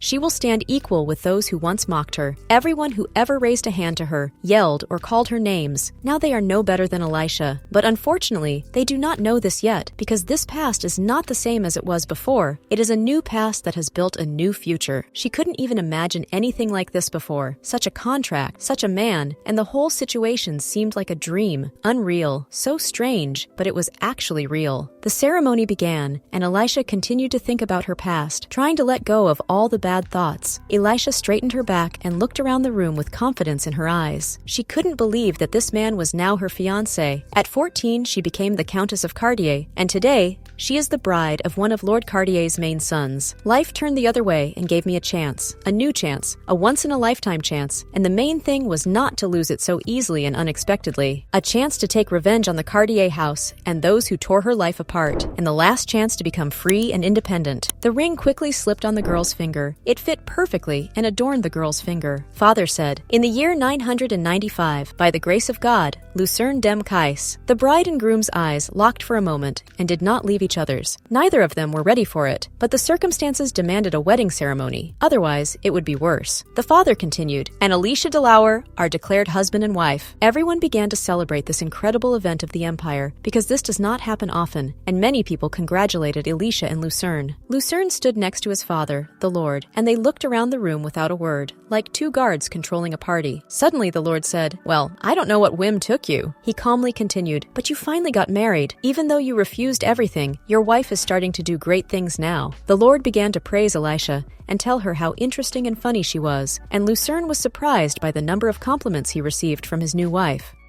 This woman was worth 30,000 coins, and perhaps even more. They both turned their gaze to the woman, as if they were thinking about her in sync. She stood quietly in the middle of the hall alone, but she was not sad. She was looking around the palace and the gifts for the Lord's birthday. Elisha decided to walk around the estate, running her fingers over the paintings and walls. She looked at the holy dragon head bone. All the gifts were extremely expensive and valuable. No wonder why they were all standing in such a prominent place during the ceremony. I remembered the legend of this dragon and its incredible eyes. Elisha also saw a painting by a prominent artist who was popular at the time, and his painting was on many people's lips at the time. Elisha spent a long time looking at such treasures in the main hall. She liked to smell this aristocracy, this golden imperial wedding, and this luxury around her. She had a feeling that all these gifts were just for her. Suddenly, someone said, "Hey, what are you looking at so closely?" An unidentified woman said, laughing, "Are these the gifts sent by the Lord's grandchildren in honor of his birthday?" This girl was Ariane, the wife of Marco. Lord Cartier had 3 sons. The only one left alive at the moment is Merhar. The second son is a lord who devoted himself to the church. He aspires to become pope. He wants to hold the most powerful position in the church. Marco became the candidate of the house instead of his father. His father provides him with full support to make his son the lord of the house. And Ariane is the granddaughter of the pope before the last one. And together, they want to gain power and influence. They even kidnapped Elisha to threaten Jacob after learning that Elisha was his confidant. Marco said, "I'm not sure if she really knows, or if she's just completely loyal to Jacob." His wife replied, "What can a person of that background know? The only thing they know is how to follow commands." In the future, she said, "I'm not sure if you've ever seen things like this, but..." Elisha listened to her and realized that this woman was as bold and nasty as ever.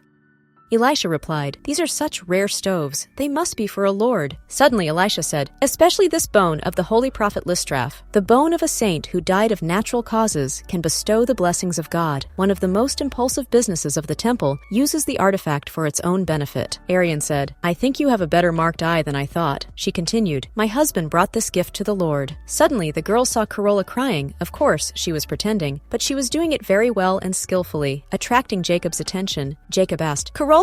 What happened?" She replied, "Oh, it's just that Carol is very happy." She continued, "Everyone knows that those who cared for Elisha all along." Corolla did not finish, but continued, "To think that Elisha was one of those who was under our protection." She continued, "And I met such a wonderful man. It's so touching. I hope you become a good woman." Elisha thanked her for her wishes, but it seemed that Corolla had something else to say. Corolla slowly approached Elisha. She touched her hand and said, "Lucerne told me that he proposed to Elisha because she was too pathetic." A strange smile shone on Carol's face, a smile that was as hypocritical as she was, that looked very funny and pathetic in Elisha's eyes. Because Elisha knew Carol from the inside, she knew her more than many other people. She knew her very well. The woman continued, "The daughter who has no family. Does she oppose us? The daughter of an abandoned house without power and wealth." Corolla looked Elisha up and down, so arrogantly, and that hypocritical look Corolla had memorized from her past life was repeated. And then she turned and cried, and those tears were fake in front of Jacob, because her husband had always been on his wife's side, so Corolla could only cry, and Jacob would do whatever she asked. When she saw Jacob, she said, "There is nothing more valuable than the love between a husband and wife. If I were in Elisha's place, I would be so unhappy." Suddenly, Arian said, "Oh dear, I didn't know anything about this. That's what happened. What a pity." Lucerne stood on the edge and watched it. He was emotionless, just watching the celebration of which he was the main participant. But people were having fun, so the time was great. It was like a family gathering at home with parents.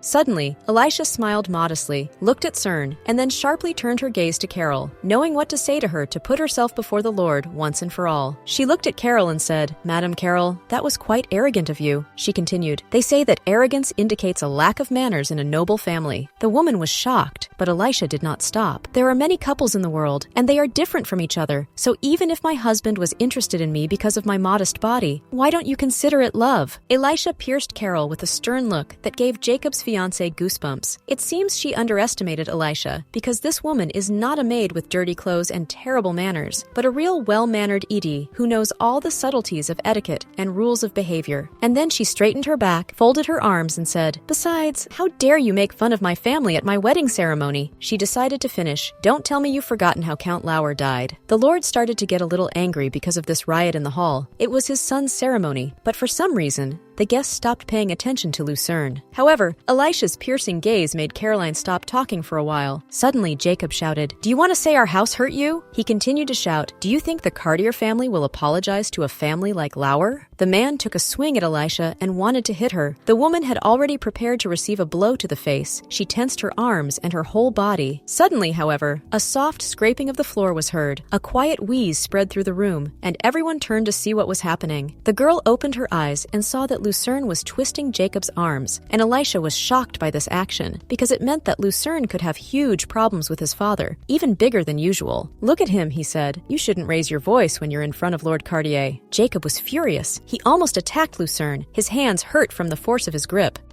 Corolla shouted to the whole room, "My lord!" Corolla ran up to him and said, "The general doesn't usually behave like this, but just look at the scandal his wife has created in this mansion. Corolla is so scared." The lord became even angrier, and he began to look around the room nervously. Suddenly, Elisha called out to Carol, and the girl mustered up the courage to tell Carol everything to her face. She calmly approached her and said, "I think you owe me an apology. To the master of the House of Cartier." Corolla hysterically asked, "What are you talking about? I did not do anything wrong." Elisha said, "The House of Cartier is the most prestigious noble house, and you have become the honorary wife of the eldest grandson. But despite your position, you shed tears, told how you were starved, and all this for the sake of getting the love of a man." She continued, "You even asked for help because you couldn't resolve the conflict on your own." Corolla stood in the middle of the room in shock and could not say anything. Suddenly, Elisha remembered the Lord's words. He said, "Those who destroy others are not guilty, for the weakest sin is weakness." Elisha thought about these words for a long time. Maybe they were really as deep as she thought. The Lord definitely wanted to explain something to Elisha, but it seemed that she had already understood. In the middle of the ceremony, she said, "I think it's a great sin." In Elisha's life, these people had treated her terribly, so she could easily come up with words that would comfort the Lord. Meanwhile, The Lord thought, she doesn't get involved in the general atmosphere, and she knows how to calmly resolve the situation. He also liked her views and ideas and wanted to test her a little more. Corolla was boiling over. She wanted to hit Elisha with such force that she would have flown against the wall of the mansion. Marco said quietly, "This woman is extremely attractive. Lucerne has good taste." Arian replied, "But she is still a dirty slave of low birth." Suddenly the Lord said, "Enough, come here you three." Arian, Elisha, and Corolla obediently came over. The Lord said, "I received the gifts you sent. They are really useful." Corolla said, "Well, of course. It's from the master painter alumps. The 34th work is fantastic. My husband went to great lengths to get this painting." Arian exhaled heavily and said, "Well, we were thinking about your health, Lord." She said, "This is a fragment of the bone of the prophet Listralf. It is said to bless its owner with longevity. We have spent a lot of time preparing this gift for you." Arian did not stop talking. "My father is also diligently preparing for the upcoming election of the majestic pope, all to strengthen your power, Lord." Elisha thought, Melchior wants to become a great pope, so he will support his son to become the next ruler of the house, but Lord Cartier does not want to see Melchior as a great pope. Arian asked for the Lord's help, and he replied, "As for that, I think there will be better circumstances in a few years." Milorad wanted to know about Lucerne's gift, so he asked his lawful wife about it. Elisha was of course surprised by this question, because she had not been involved in its creation, but she tried to answer the Lord competently. Elisha thought for a while. It was the first time she had seen this thing, so she decided not to lie and answered, "I've seen this thing for the first time today." She said, "Besides, I wasn't involved in the preparation of this gift, so I don't know what to say about it." Elisha thought about it and said, "However, compared to the Altargo dragon that the Duke captured 3 years ago, this one looks smaller." The Lord listened attentively to the woman, and Lucerne looked at his new bride and enjoyed himself. Elisha continued, "It seems he was planning to catch a bigger dragon on your 90th birthday, so I believe he wants you to live a long and healthy life until then. I'm sure there will be a bigger dragon in a few years, but I'm sure Lucerne will have a better chance." The women from the outside were dying of envy. Elisha was sure that none of them could repeat it. She was above everyone. For the first time in her life, the Lord noticed her as a person. The Lord laughed and laughed, which is a good sign for a first meeting. He turned to his son and said, "Your wife is an extraordinary woman, Lucerne. I told you she was very funny." Lucerne said, "Maybe the time will come when you will say that 30,000 is not enough for her." The Lord was interested in watching this woman. She was a fun and interesting personality. The Lord liked people like her, so he wanted to spend more time watching her to understand who she was. So my Lord said, "Elisha, you can visit me whenever you want." The Lord wanted to talk to her more. Elisha agreed and smiled. After the ceremony, the young couple walked down the stairs of the estate, not hand in hand, but separately, because it was not a real marriage, but only a benefit for both people. Suddenly, Lucerne said, "Thanks to you, I started to enjoy a family gathering for the first time. It was quite a good show." They smiled, and it was time to choose a place to walk. Suddenly, Lucerne smiled and said, "After the day is over, we should spend our first night together, shouldn't we?" He held out his hand to Elisha as a sign of respect, hinting that Elisha should take it in hers and walk with him hand in hand. The girl quickly picked up his hand, also as a sign of respect. Suddenly, Lucerne and Elisha heard someone shout, "Pjov!" from the balcony. Jacob stood on the windowsill and shouted very loudly, "You dirty piece, I hate you!" Jacob screamed at Elisha. He screamed that she was the worst thing that had ever happened to him. He fed her, raised her as his own daughter, clothed her, and gave her everything she needed for a normal life. And the girl repaid Jacob by stabbing him in the back, hurting him so much that he wanted to kill Linnea. Jacob was also very angry with Lucerne because he had taken almost everything from him. How could Jacob sleep well after that? The man cursed the two and wished them to eat until they went to hell, trying to take out all his anger and frustration on them. Elisha was shocked, and she turned her head to look at Lucerne, who was staring at Jacob with confidence and firmness, as if he didn't care about the screams and curses he was saying. Elisha really wanted Lucerne to keep looking at her like that and not look away, because it calmed her down and gave her a little bit of confidence that Lucerne would be able to protect her and keep Jacob away. Suddenly, Lucerne moved from his seat and walked toward Jacob, walking quickly and with great confidence, as if everything was going to be resolved today. Jacob was very afraid. He thought that his words would make Lucerne afraid and run away and never catch his eye again. But for some reason, his plan failed. All thoughts collapsed in one moment as Lucerne's confident gait approached Jacob. The man slowly and calmly rolled up the sleeves of his jacket, and Jacob waited in fearful anticipation, trying to understand what was happening, why Lucerne had suddenly become so brave and fearless. Maybe Jacob no longer had such power in his hands. The next second, Elisha was looking at Lucerne in shock, barely able to say a word, and seemingly speechless for a few seconds. Lucerne swung hard and hit Jacob. He put all the anger and confidence he had and revenge into that punch. He was tired of this stupid man getting away with everything and having so much, even though Jacob was good at nothing. Jacob was lying on the floor, with only high walls around him, blood flying for several meters, and even Elisha could see the blood on Lucerne's face. His arms started to hurt a little, but it was a pleasant pain, a pain that he would definitely never forget and would remind Jacob of how to behave. The girl was still trying to understand what was happening, because she definitely did not expect such a sharp blow from Lucerne. From the moment Lucerne left this hellish place, the words he heard were, "Elisha, congratulations on your marriage." For Elisha, these were the most pleasant words of congratulations she had ever heard in her 2 lives. She was so happy that she would finally no longer feel fear and pain around the Jacob who had treated her like a doll, getting rid of her and leaving her in a rotten basement. Lucerne said something about staying at a hotel tonight and using the gate at dawn tomorrow to go to Lucerne's estate in the capital, and Elisha was happy to be with a strong and courageous man, but her heart did not stop beating. Perhaps the reason was that it was the first time in so many years that Elisha had seen someone slap Jacob in the face with a strong hand, and it was so nice to see him finally get rewarded for all his sins he had ever committed.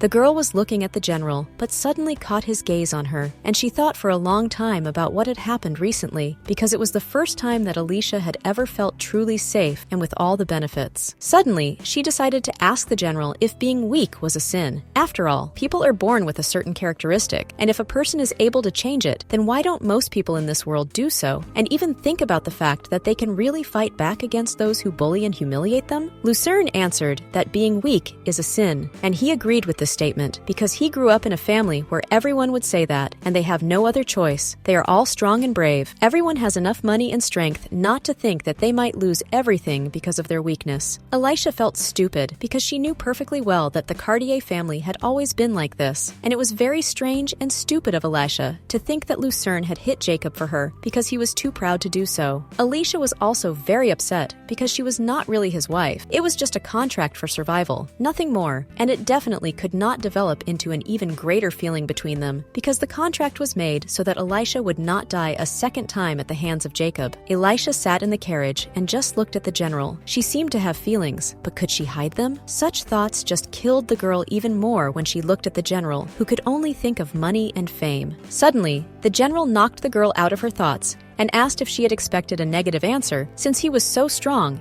and Elisha was weak. Elisha answered honestly that she had not. She admitted that she had asked the first thing that came to mind. She didn't know what she could do to make the Lord Cartier happy, and there was no point in lying because the Lord liked that Elisha was honest with him and said what she thought, which was very important if they were to continue working together. Elisha said that she was aware of the fact that she was responsible for her own life and that this agreement was just a piece of paper with a signature for others, and between them it would be just like before. Elisha didn't want to drag the Lord into any problems she might have, but she wasn't going to drag Lucerne down with her tantrums and good emotions. The man appreciated the fact that the girl was trying to do the best she could because he liked it, but he also found it funny that such a small girl was so brave. Elisha knew that she had to behave if she wanted their contract to exist and if they were going to continue to use each other. Lucerne extended his hand to the girl, slowly and not quickly. He took her by the chin and said quietly that she was so weak and helpless. So how could he hate someone like her? He found her to be a very nice and pleasant girl, and he had especially seen this at a family event, his father's birthday. Lucerne laughed and asked if his answer was the same as what Elisha wanted to hear, because she seemed to want to hear the same thing. He pulled her close and gently told her not to test his patience. Every time Elisha behaved like this, Lucerne wanted to swallow her whole. These words gave the girl goosebumps. She did not understand in what sense Lucerne said it, in a good or bad way. Does he feel what she feels? And does he want to break the contract in the near future? The carriage was going faster and faster. Sometimes it bounced because of stones on the road, but it was not a big problem. In the evening, I heard someone crying from the transport. It was so loud that people passing by could hear it very well. Iapis, the older twin sister and mage of the Black Lion Knights, could not believe that the general had taken the bride because the girl tried to please him and wanted him to choose her as his bride and not an unknown girl who did not even have any status. Lezu asked Iapis to stop crying because her crying was very annoying, especially since it was for the most ridiculous ridiculous reason. However, it seems that Lazu was the only one who thought so, because Color, one of the Black Lion Knights, was sitting on the side, and he was also very unhappy that this girl became Lucerne's bride. Not only was she Jacob's subordinate, she could also be a spy who would steal information from her husband and later pass it on to Jacob. The assistant said that the general did not buy his bride, and she was definitely not a spy. Nora knew much more than all of them together, so she could say the information she had previously voiced with complete confidence. Everyone immediately started asking her if she had seen Elisha, if she liked her, if she had been kidnapped, if she could be Jacob's spy, and if she was pretty enough. Ian stood up for his partner and said that Lucerne's new bride was quite nice and quiet, and she didn't seem like a bad person, and it was very hard to fool a general, and it's not easy to tell that such a nice girl needs to be fooled. They all agreed that the general did not fall for any tricks, only rights and pure trust. They had known him for a long time. They were like family once. But now, things were only getting worse and worse, so this situation greatly angered the knights. But they were still unhappy that Lucerne hadn't said anything about marriage and weddings, and he hadn't even invited them. They felt that he was pushing them away because they used to communicate well and come to all the events organized by Lucerne, so the knights decided that they would not let this go and would definitely ask Lucerne what happened. Meanwhile, Lucerne and Elisha had already arrived at the mansion where the guests were waiting for them, and they made it just in time to avoid delaying the guests. Lucerne got out of the carriage first and held out his hand to Elisha, giving her a sign of attention and trying to help her. He invited the girl to take his hand, and all the guests opened their mouths in awe at this lovely couple. The girl refused his hand and said she could walk on her own, but Lucerne ignored her and took her in his arms so that she would not walk alone up the carriage steps because he wanted to do so. Elisha wanted to look good in front of the knights, but the mark on her neck was visible from space. Everyone immediately realized what had caused this trace because everyone was no longer children. The knights turned away, and John made a face in complete disbelief at what was happening, and the younger knights had their eyes closed even so they could not see this shame. Elisha realized that her first impression of herself was a complete failure, that she would be perceived poorly until she earned attention and respect for herself through her actions, and she knew that it would not be easy.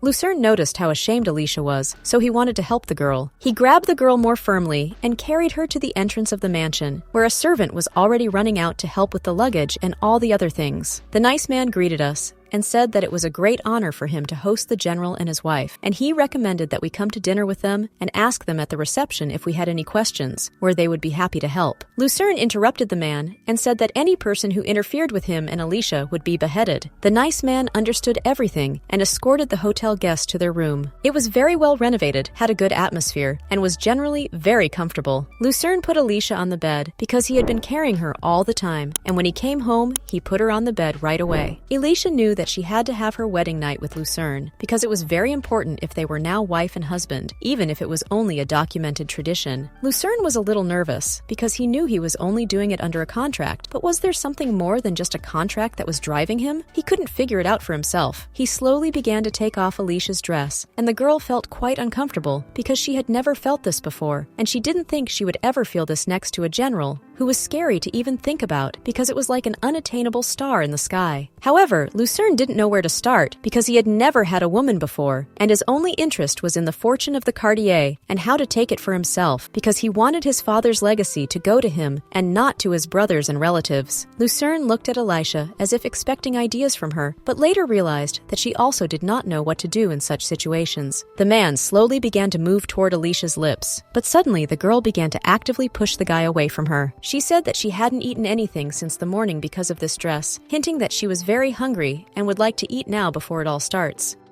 Lucerne realized that he needed to feed the girl first because he wanted everything to be fine and he didn't worry about her needing anything. Elisha was happy about this, but her thoughts were very confused. She did not understand why she was so attracted to Lucerne and why she was so repulsed at the same time. Later, she went to the bathroom to wash herself. She was not used to such good conditions. The bathroom was so warm and cozy, she was shocked that one situation could change so much. Elisha had never felt such comfort and peace around her before. She really appreciated what she had now, and she definitely didn't want this pleasure to end so quickly. In her past life, Elisha had a huge scar across her face, and she got used to people looking at her strangely and disgusted because she didn't look beautiful, but rather like a dirty servant who didn't even have enough to eat. If Elisha is destined to lead a miserable life, it would be better if she didn't even even have a desire to be happy. All the benefits of an ordinary person were so extraordinary to her. Warm water and good clothes were so unattainable. Elisha continued to sit in the bathroom. She felt something new and unusual. She really didn't want it to end. Suddenly, Lucerne asked the girl what she was doing, and the girl opened her eyes in shock and looked at the man. She abruptly looked away and said that she had only been thinking about it for a little while, which is why she was sitting in the bathroom for so long. Lucerne asked Elisha to get out of the bathtub because they might miss their wedding night. When the girl got out, Lucerne said that Elisha was very thin, and Elisha replied that this would not interfere with her duties as a wife. Lucerne smiled and said that the girl could show her teeth. However, suddenly, something shocked him very much. Elisha began to cry. She was sobbing, and her eyes were already showing red marks on her eyes. Lucerne began to ask what was wrong, and Elisha thought about how Lucerne's hands were so warm, but his voice and face were cold, such a contrast, and she felt cold. Even when she is with him, she cannot understand what she is feeling, because she has never experienced anything like this before.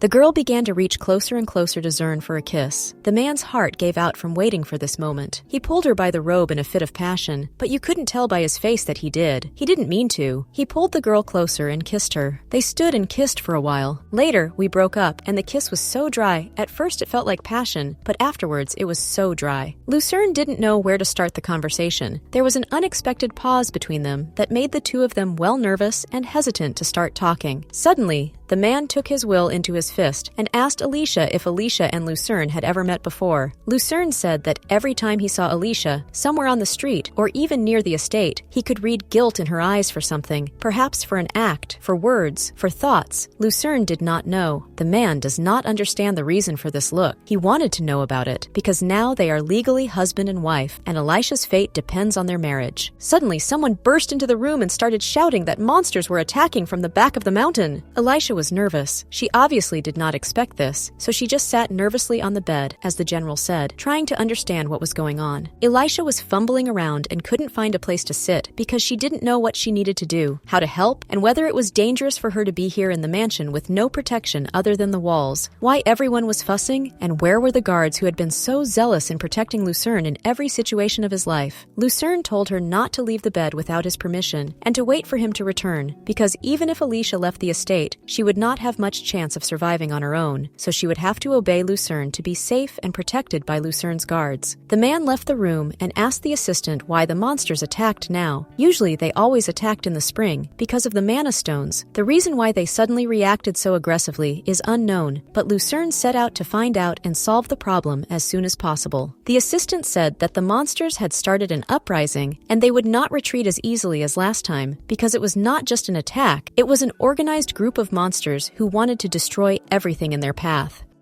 The supporters of the previous king have awakened the monsters. They have already captured the territory of Sorge, and the Reches plan to reach the gates of the estate and then destroy them to kill everyone inside. Elisha already knew how it would end. She knew very well that the rebels would lose anyway, because they had very few resources to defeat Lucerne and his army, and Lucerne himself would become very famous and successful after the battle, because not every man can take such a desperate step as he did to defeat the monsters. Lucerne ordered to send help and asked for transportation to get to the site of the attack. He was determined. His willpower never left him, and his courage and bravery only added to his confidence and helped him in life and in war. It was already a dark night outside, but Proteus Lucerne decided to go to the site immediately to help his army. The general gathered his subordinate bodyguards and the army, discussed all the points, and said that he would return in a week, and explained who should do what while he was away. Knight Leapus asked why the general was so angry and in a bad mood. Everyone was used to seeing him more serious and not so angry and aggressive as he was today. Another knight, who was the oldest, said that the general had failed on his first wedding night, so he was of course disappointed about that and was in a bad enough mood to talk about what knights should do. Lucerne took Lazuli and Ian to Sorja with him to help his army in the war, and he left Nora, Colin, and Lapis to guard his wife in the capital in case anything happened to her in his absence. Lapis and Colin started shouting that this was completely absurd, because no one puts 3 knights to defend one wife, one lady. Lucerne made an angry face and said that he didn't allow him to answer because Elisha's safety was important to him while he was away. Lapis turned angrily on Elisha, her face full of anger and sadness. Later he turned away with the same anger. Elisha understood that for knights, guarding Lucerne's wife on the estate, rather than being on the battlefield, was very humiliating. It could be equated to being kicked out, and it was no wonder they didn't like it. Lucerne ordered his wife to go to the capital on her own and told her to remember their agreement. They were not done yet. He also added that Elisha should be ready the night her husband comes back from the war. Elisha nodded her head, wished Lucerne well, and asked him to take care of himself. Everyone got on their horses and ran toward the city. Elisha soon arrived at the Lucerne estate as promised. She was shocked to see such huge buildings and so many flowers around. Everything was so beautiful and luxurious. It seemed like it was not real, and it was all just a dream. Elisha stood in the middle of the road in shock, looking at all these huge buildings and many seedlings around them. She had never seen such unearthly beauty before. Everything around her was fascinating. Suddenly, someone knocked the girl out of her enchanted mood. It was Leapis. He fell out of the carriage and walked with the bags to the mansion without saying anything, and Elisha immediately realized that it would not be easy. Everyone expected an ordinary noblewoman, a noblewoman by birth who spent a lot of her time and life on a farm. Elisha met Henry, who was the butler of the estate, and he asked Elisha to inform him of every request she would need, such as water or juice. The girl nodded her head quietly. She didn't feel so special, more like strange and too special. Elisha turned to her husband and asked him where the training ground where the knights trained was located. Henry looked at Elisha in surprise and asked if she really wanted to go and see the knights' training ground. Elisha nodded her head confidently, insisting that Henry show her the way. Henry said that this place was not for noble ladies, and most of the general's soldiers were sent to war to fight monsters. The army is under the command of a general, so Elisha has to look after the Lucerne estate. Elisha threw up her hands and asked if the training ground was not part of the Lucerne mansion, because it seems that everything on the territory belongs to the estate by law. The man had no choice but to nod his head and agree. The man apologized for his impudent behavior and said he would walk the girl to the sports and training ground. When they arrived, many men looked at Elisha in surprise and wondered if she was a woman next to Henry. The soldiers talked among themselves, and it turns out that most of them thought that Mr. General would not have a girl in his life. The girl was quickly brought to the kitchen. Elisha looked at the table and asked if the food on the table would be eaten by the soldiers. Heinrich began to notice some details about the girl. She had a very straight posture. There were also rough hands. Heinrich thought that Elisha was an ordinary noblewoman who was not even worth a drop of attention, but her manners and behavior made him watch her more and more. Heinrich had to admit that he had been wrong about the girl. He had not expected such manners and was generally interested in learning more about Elisha. Heinrich led the girl to the main entrance of the mansion, saying that there were not many maids and housekeepers in the mansion, so Elisha would not always receive everything on time, but they would try to provide her with comfortable living conditions in the mansion and would try to do everything Elisha asked of them as well as possible. Heinrich asked the girl to go to her room because she was definitely tired after the trip, but suddenly,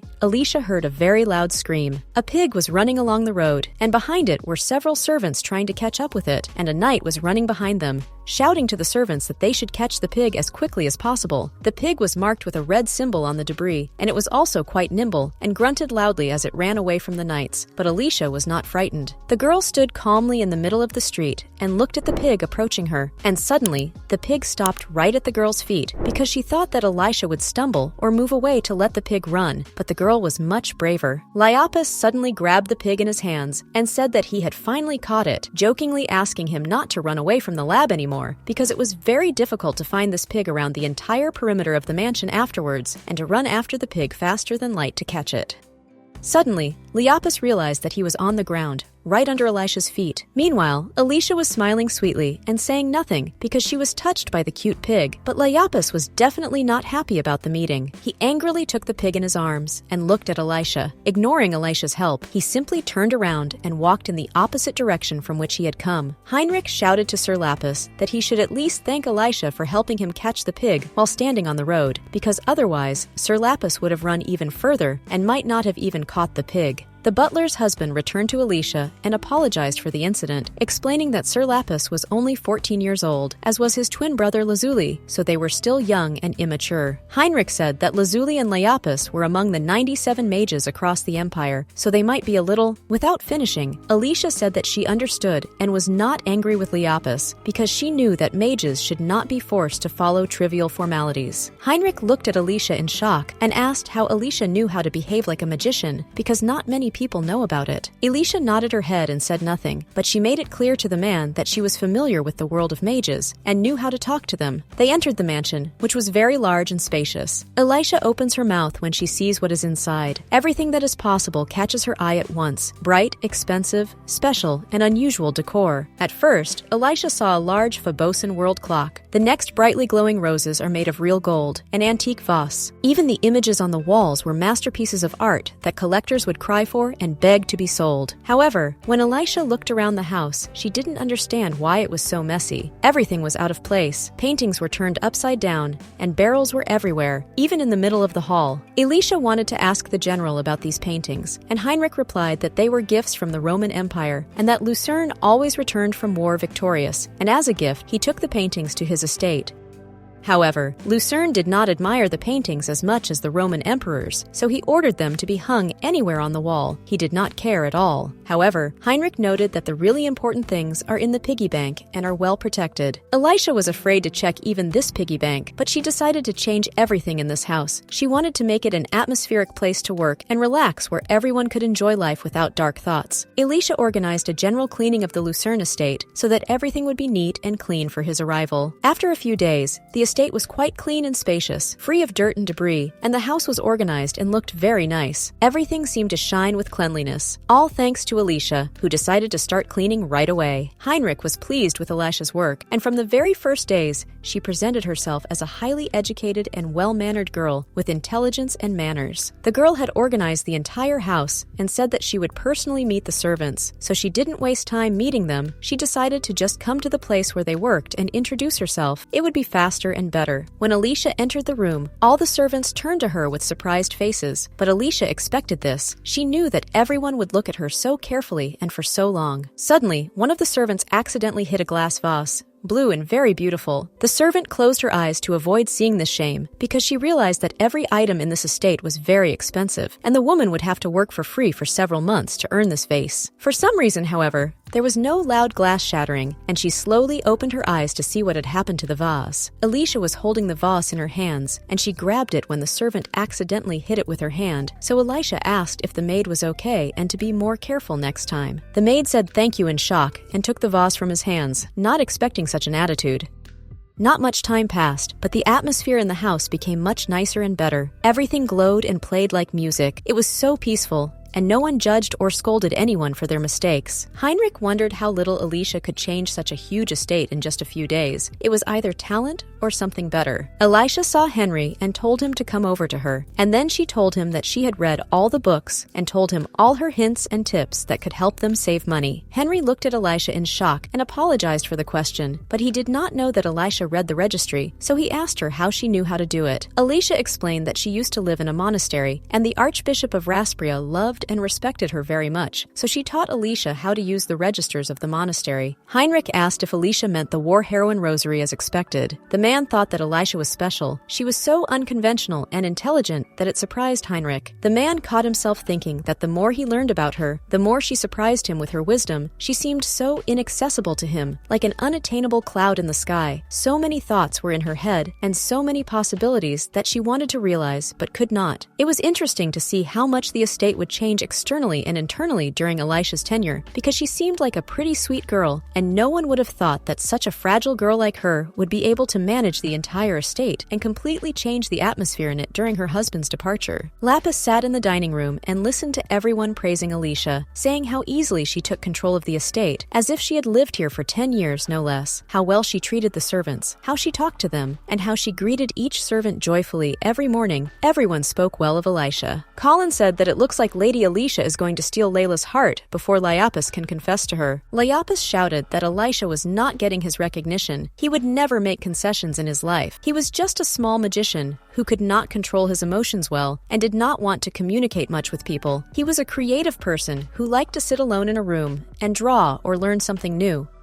But suddenly he saw Elisha. She was unsurpassably beautiful and attractive, her clothes screaming about how great her figure and good looks were. Everyone in the room began to talk about Elisha because they were pleasantly surprised by her beauty and confident walk. Colin asked Liapis if his stomach could digest all the food on the table, and he laughed a little because it reminded him of his time in prison for framing. There was black bread, pasta, and a grilled pork leg on the table. Maybe it wasn't completely dry, but this is the kind of food they usually serve in prisons. Nora angrily called out to Colin, saying that he was not a child to complain about the food because it was quite tasty. Colin turned his nose up and said that he would be quite happy with this food if he was participating in the war with Lucerne and dealing with all the rebels who started this war against them with his incredible skill. But he and his friends had to sit in this room and make sure that nothing happened to Lucerne's wife, Elisha. They were a kind of guard who were on the outside assessing the situation on Lucerne's orders. Colin asked Nora if there was any food on the estate that Lapis could eat, but the man was already beginning to boil with rage. Lapis suddenly shouted out to the whole room that he would never recognize Elisha because he was annoyed that because of her, he could not be on the battlefield and could not be near his brother, Lazuli, and that it was terrible to be here at the estate on his only weekend with no personal space. Suddenly, Lapis saw the doors to the main hall open, his breath caught in his throat, and an incredibly beautifully dressed girl walked into the hall, walking very slowly, as if she wanted the aesthetics to come in first, and then her. Elisha walked into the room, enchanting everyone around her with her beauty. A few hours before, Elisha was sitting in her office, saying that she had heard the general having lunch with his soldiers, and that she would normally go with him, but if he was not there, she would go alone. Heinrich asked if Elisha was sure of her words, because the general does not pay attention to the social status of his subjects, and his knights can treat Elisha quite rudely and uneducated.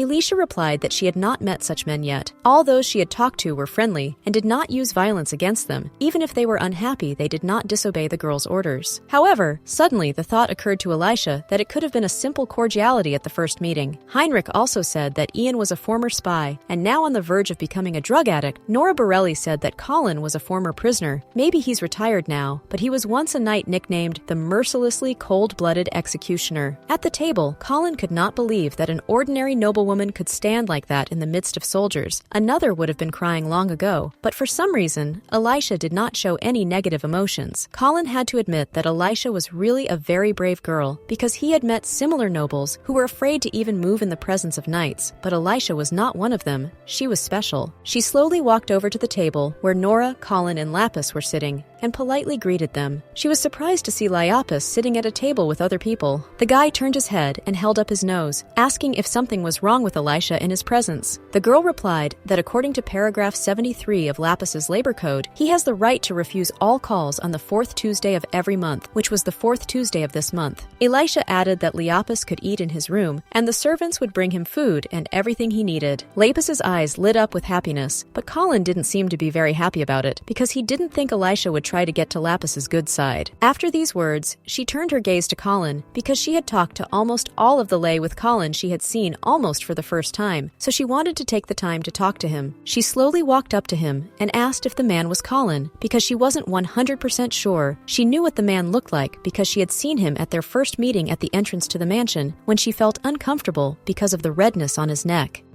Colin nodded his head in affirmation, but then fell silent. He didn't know what to say anymore, because Elisha was a completely new person for him, and he couldn't think of her as a friend, and was only gathering some impressions of her. Elisha looked at the table where Colin was sitting. She was horrified, and said that she would ask the servants to make a new menu and better and more quality food for all the guests of the estate. She agreed that it was really disrespectful to Colin. Colin was a little embarrassed to ask her directly if Elisha had been in prison, so he tried to ask her without directly implying it. He described the prison as a small room with food and water, a toilet, and the necessary things. Elisha immediately realized that it was about prison. She remembered that she had been there for several days. Because Jacob had framed her for drug deals, she had been there for several days without leaving. However, she told Colin that she had only heard about this place. It must be very horrible if Colin doesn't want to go there again. But suddenly, Elisha said that she knew that Colin had been imprisoned and suffered there not because he had committed a crime, but because he had been framed. Colin was glad that Elisha knew about the nobleman's setup, and he was very happy that he would not be judged for it. Elisha invited her husband to a delicious table with much better food and better service. Colin looked at Elisha in surprise and asked why she was not afraid of him. Elisha replied in a calm tone that she could not be afraid of her husband's subjects. It was disrespectful and, secondly, unbecoming of her subjects. The girl invited the man to eat what was on the table, wished him bon appetit, and began to eat herself. Colin almost screamed with joy. He was so happy to see delicious chicken instead of raw steak and raw pasta. In the evening, Elisha was on her way to her room. Suddenly she saw Lapis carrying a lot of papers and books in his hands. Lapis blushed and was embarrassed in front of Elisha Elisha because he did not expect to meet her here at this time. The girl asked Leapis if he needed any help carrying all these books and papers. The guy said that according to Clause 12 of the employment contract, others cannot touch the magician's things carelessly, but the exception may be the prior consent of the mage or his brother Azur. Elisha said she was aware of all the clauses, and Leapis returned with a question about Clause 33 of his labor code. Elisha replied that according to it, Leapis should be informed about the measures of the gentleman 2 days before they are taken. Leapis looked at Elisha in surprise and asked if she had read his entire code. Leapis could not believe that the girl had read his entire contract because it was very large and impossible to read in such a short time. However, the girl said that she had memorized it all by heart and knew every point. Lapis turned to Elisha and looked at her with a puppyish look, but he turned around and said that he was glad Elisha knew his code. However, later Lapis said that he was sure that Lucerne would consider it unimportant to tell ordinary knights about his code. Elisha apologized for not inviting Leapis and his family to the wedding, explaining that they themselves were rushed and had no time to do anything. Leapis asked in surprise why Elisha was apologizing for such trifles. The guy recalled his childhood. He sat with Lazuli in the cold and said that he didn't need adults. He didn't need anyone. More than an apology, Lapis v. understanding, the breach of the contract clause was a clear mistake. Leapis was already crying, but Elisha went on to say that she hadn't even known about Leapis's existence before because she had no one to invite, but she hoped for understanding. Elisha's sweet eyes caught Leapis's, as if he wanted to renounce his childhood promises. The girl looked nice and didn't pose any threat, but Leapis didn't want to feel betrayed again and trust someone like Elisha. After a while, Elisha went into the room where Henry was waiting for her. She was reading a book and she remembered the war, remembered these horrific pictures before her eyes. She didn't want to think about it anymore, but her brain was regenerating more and more memories. Elisha imagined Lucerne in a military uniform, as brutal and strong as he was defending his land. It was like the only chance for salvation for the population. Elisha continued to read in the dark, with only a candle illuminating the pages from time to time as she flipped through them. Henry brought another candle for Elisha, and the girl noticed him, tearing herself away from the interesting story in the book. Henry said that Elisha should start to finish her reading a little at a time, because this light is bad for her eyesight. Henry continued to stand there, as if trying to say something, and Elisha just waited in silence until Henry finally expressed his opinion. Eventually, Henry said he was informed that the war would last a little longer than expected. Elisha already knew about it beforehand. She heard that Lucerne was supposed to return in a week, but the rebel mages would use mana stones to summon countless monsters and a huge army, so the war would last 2 months. Henry rushed to reassure the girl, saying that Lucerne would be back soon. But before that, the general said that Elisha should take this potion, which is not harmful at all. It is a kind of supplement. Elisha immediately realized what it was. She said that she would accept it the Sunday before the general comes home, that is, next month. Heinrich wanted to object, but Elisha cut him off. She said that the contraceptive would be effective if taken a week before she would sleep with the general. Henry did not expect that Elisha already knew that the liquid was a contraceptive. She asked me not to tell anyone about it, as it was better to avoid unnecessary rumors. Heinrich said goodbye to the girl and went out the door to direct her to his room. But suddenly, he stopped and thought, because something in Elisha's words seemed very strange and unusual to him. How could Elisha have known when Lucerne would arrive back at the estate, since she said she would take the drink a week before he returned? Elisha was sitting in her room, thinking about the drink Heinrich had given her, and to be honest, she wanted to ask him for it herself, but to receive it so directly and quickly brought her back to a new reality, in which she realized that no child should be born of an arranged marriage. It's been a month since Elisha arrived at the estate, and we can't let our guard down. Elisha realized that she had made Lucerne interested in her body before they were separated, but who knows what he will return like after the war. Now she must only think about how to overcome all obstacles and stay safe with guaranteed protection when Lucerne becomes the head of the House of Cartier. Elisha thought that maybe in the distant future, she would be able to have the family she had dreamed of for so long. But these were too luxurious thoughts for Elisha, because she was being hunted by Jacob, who wanted to kill the girl for everything she had done, so her only goal was survival. When all the terms of the contract were fulfilled, Elisha hoped that Lucerne would be able to part with her without any problems and without any questions. Elisha stood confidently by the window, but realized that she needed to come back to reality and stop thinking about sky-high fantasies. Day after day, week after week, Elisha went about her business, decorating the house, filling it with a new atmosphere of a home and a clean house. She managed the process in the living room. Everyone enjoyed working with Elisha because she was a very comfortable and pleasant person to talk to and ask for help with anything and everything. Suddenly, the door opened with a frantic noise. The door hit the wall, and Heinrich ran into the room screaming, waving his arms and twirling the izuvra in his hands. Henry ran into the living room and said that the war was over and that Lucerne would be returning to the estate tomorrow with victory. Elisha seemed to be glad that the war was over, but something in her heart was not at ease. Everyone drank joyfully to the victory of the empire. All the people in the city were discussing the victory of Lucerne and his army. Everyone said how strong and brave the man was and sympathized with him because he missed his wedding night. The house of the Marquis of Fulman, Carol's father, the rich girl who humiliated Elisha in her past life and poured poison on her face, after which in her past life, Elisha had a scar on her face for a very long time, which made her afraid of everyone. It was the house of Carolla's family, rich and wealthy gentlemen and ladies who could afford to buy almost anything they could because their parents were very wealthy and they didn't have much sense.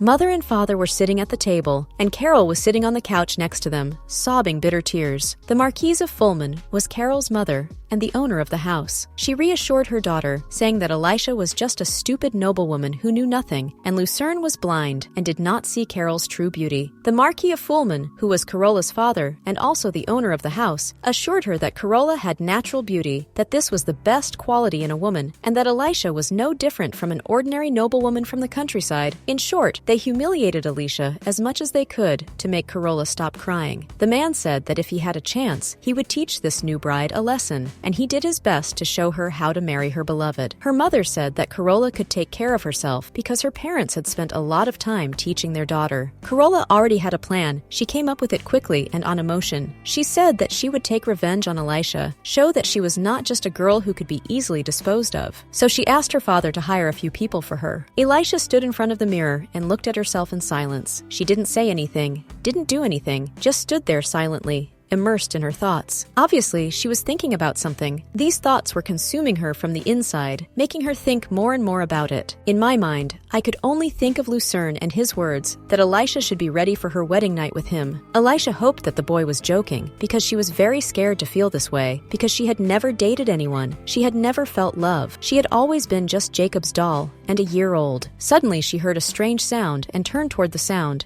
It was a reflex. She grabbed her robe frightened and looked at the door. She was surprised to see the door slightly ajar. A strange sound was heard with him, quiet and dull footsteps dulling the sound. The slow creak of the door made Elisha nervous. A man slowly entered the room. Elisha's face changed dramatically, and she turned pale. It was Lucerne, and he came back faster than expected. He looked warmly at Elisha, as if he had been waiting for this moment all his life. Elisha asked why her husband came back so early, as he was supposed to return only tomorrow. Elisha's surprised face slightly embarrassed the man. She slowly looked up at Lucerne and looked him in the eye. Lucerne recalled the promises they had made to each other before going to war. Lucerne said that many months had passed. Elisha screamed and said that she was just getting ready for bed. She also asked why Lucerne came through the other door, since it was always closed. She had never seen them open. They were always locked. She didn't know the exact reason why, since she hadn't lived here that long, and she was a guest, and she couldn't possibly know the house's secrets. Lucerne shook his head and said that Elisha had probably already guessed. It wasn't too hard to figure out, because Elisha had done a general cleaning, and that would have a big impact on the future atmosphere of the house. This room used to be Lucerne's private bedroom, but now it will be their shared bedroom. The man looked at Elisha warmly, as if he had been waiting to meet her for ages. Elisha was a little afraid of Lucerne's red and bright eyes. They were both fascinating and attractive. Elisha had never seen such special red eyes before. She almost drowned in them. They were frightening, as if they could eat her in an instant. It didn't scare Elisha so much. She appreciated the little things in people, and not their beauty in its entirety. Elisha reminded him that Lucerne was to go to the gates tomorrow morning and congratulate his soldiers on their victory. The girl called her husband to sleep, because sleep is very important, especially when Elisha had a lot of planning to do, and Lucerne had to go to a festival tomorrow to celebrate the victory. However, it seems Lucerne was not in the mood for sleep. He quietly asked her if she understood where she was going. Lucerne's warm smile made Elisha's heart beat faster and stronger. She didn't understand what was happening to her, because she had promised herself only a small, modest agreement that would provide the girl with protection and safety. But why did her heart beat twice as fast now at just one look at Lucerne?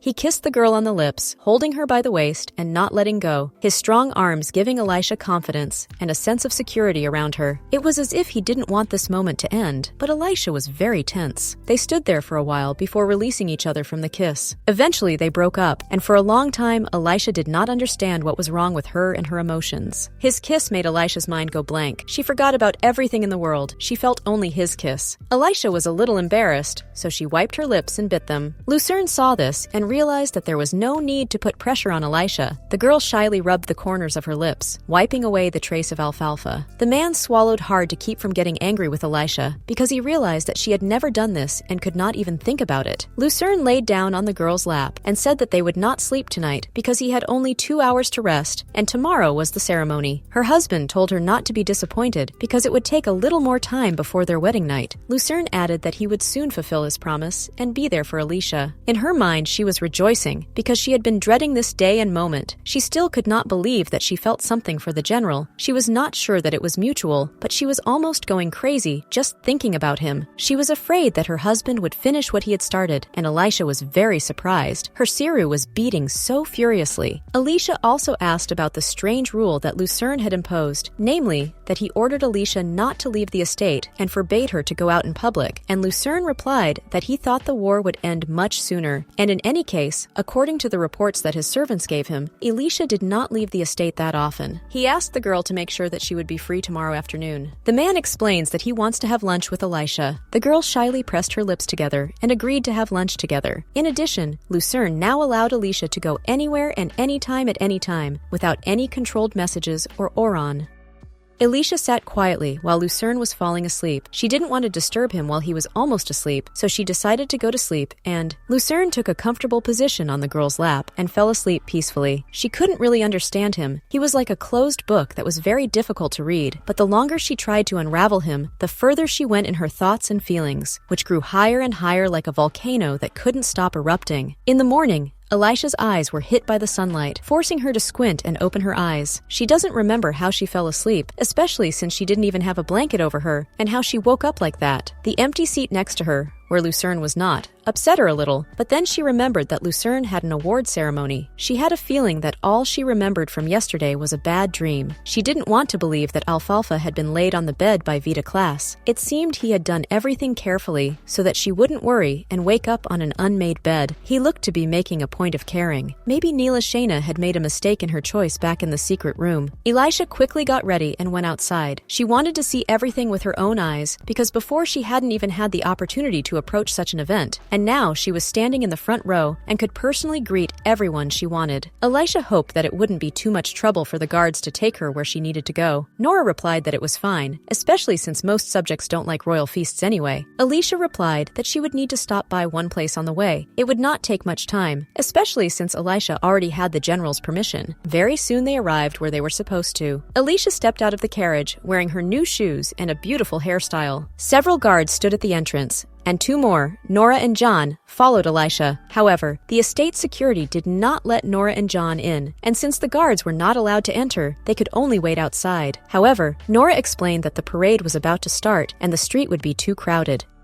The girl began to pull out her sword and ask the guards to move away from the mansion's door to let her through. However, Elisha reassured Nora and promised to return in 10 minutes, safe and sound. Jan asked the girl to promise that she would not leave the store. Elisha has already opened the door to censor brokerage. She turned to Nora and Jan with a smile on her face. She made a promise, telling them not to worry about her. Soon the girl was inside this large room. This is an agency that is an expert in the market and sells real estate and sells dozens of residences every day. No wonder they have such strict security at the entrance. The girl was not going to tell Lucerne what she was going to buy. Elisha greeted the seller with a friendly face and said that she would like to see the price of the property near the Holim Forest in Urif. The seller's face immediately changed to one of surprise, saying that an auction was coming up, but he didn't understand why the noblewomen needed the land. Elisha replied that she had already been to that place and was not interested in short-term investments. She said it was for business. She needed these lands. The seller slid a piece of paper with a price, and Elisha saw the price was 3 times higher than she expected. However, thanks to these lands, Lucerne could become the next head of Cartier. The seller looked at the girl suspiciously, and something seemed unusual about her. She knew too much for an ordinary noblewoman. The man said that he would tell Elisha something, because she seemed to him a very experienced and intelligent girl. According to rumors, this land has been considered ungodly since its owner disappeared. If Elisha needed a vacation home, the seller had many other options. The girl smiled warmly and thanked him for his open help. However, she wanted this particular land, and there is a hot spring there, so there may be more nearby, and I need to dig it all up. The seller rolled his eyes and thought that the girl was just another frivolous noblewoman who only cared about money. Elisha knew that Lucerne would find out sooner or later, so she had to set things up. The seller agreed to provide all the information about this house. Elisha thanked us for our cooperation and wanted to leave.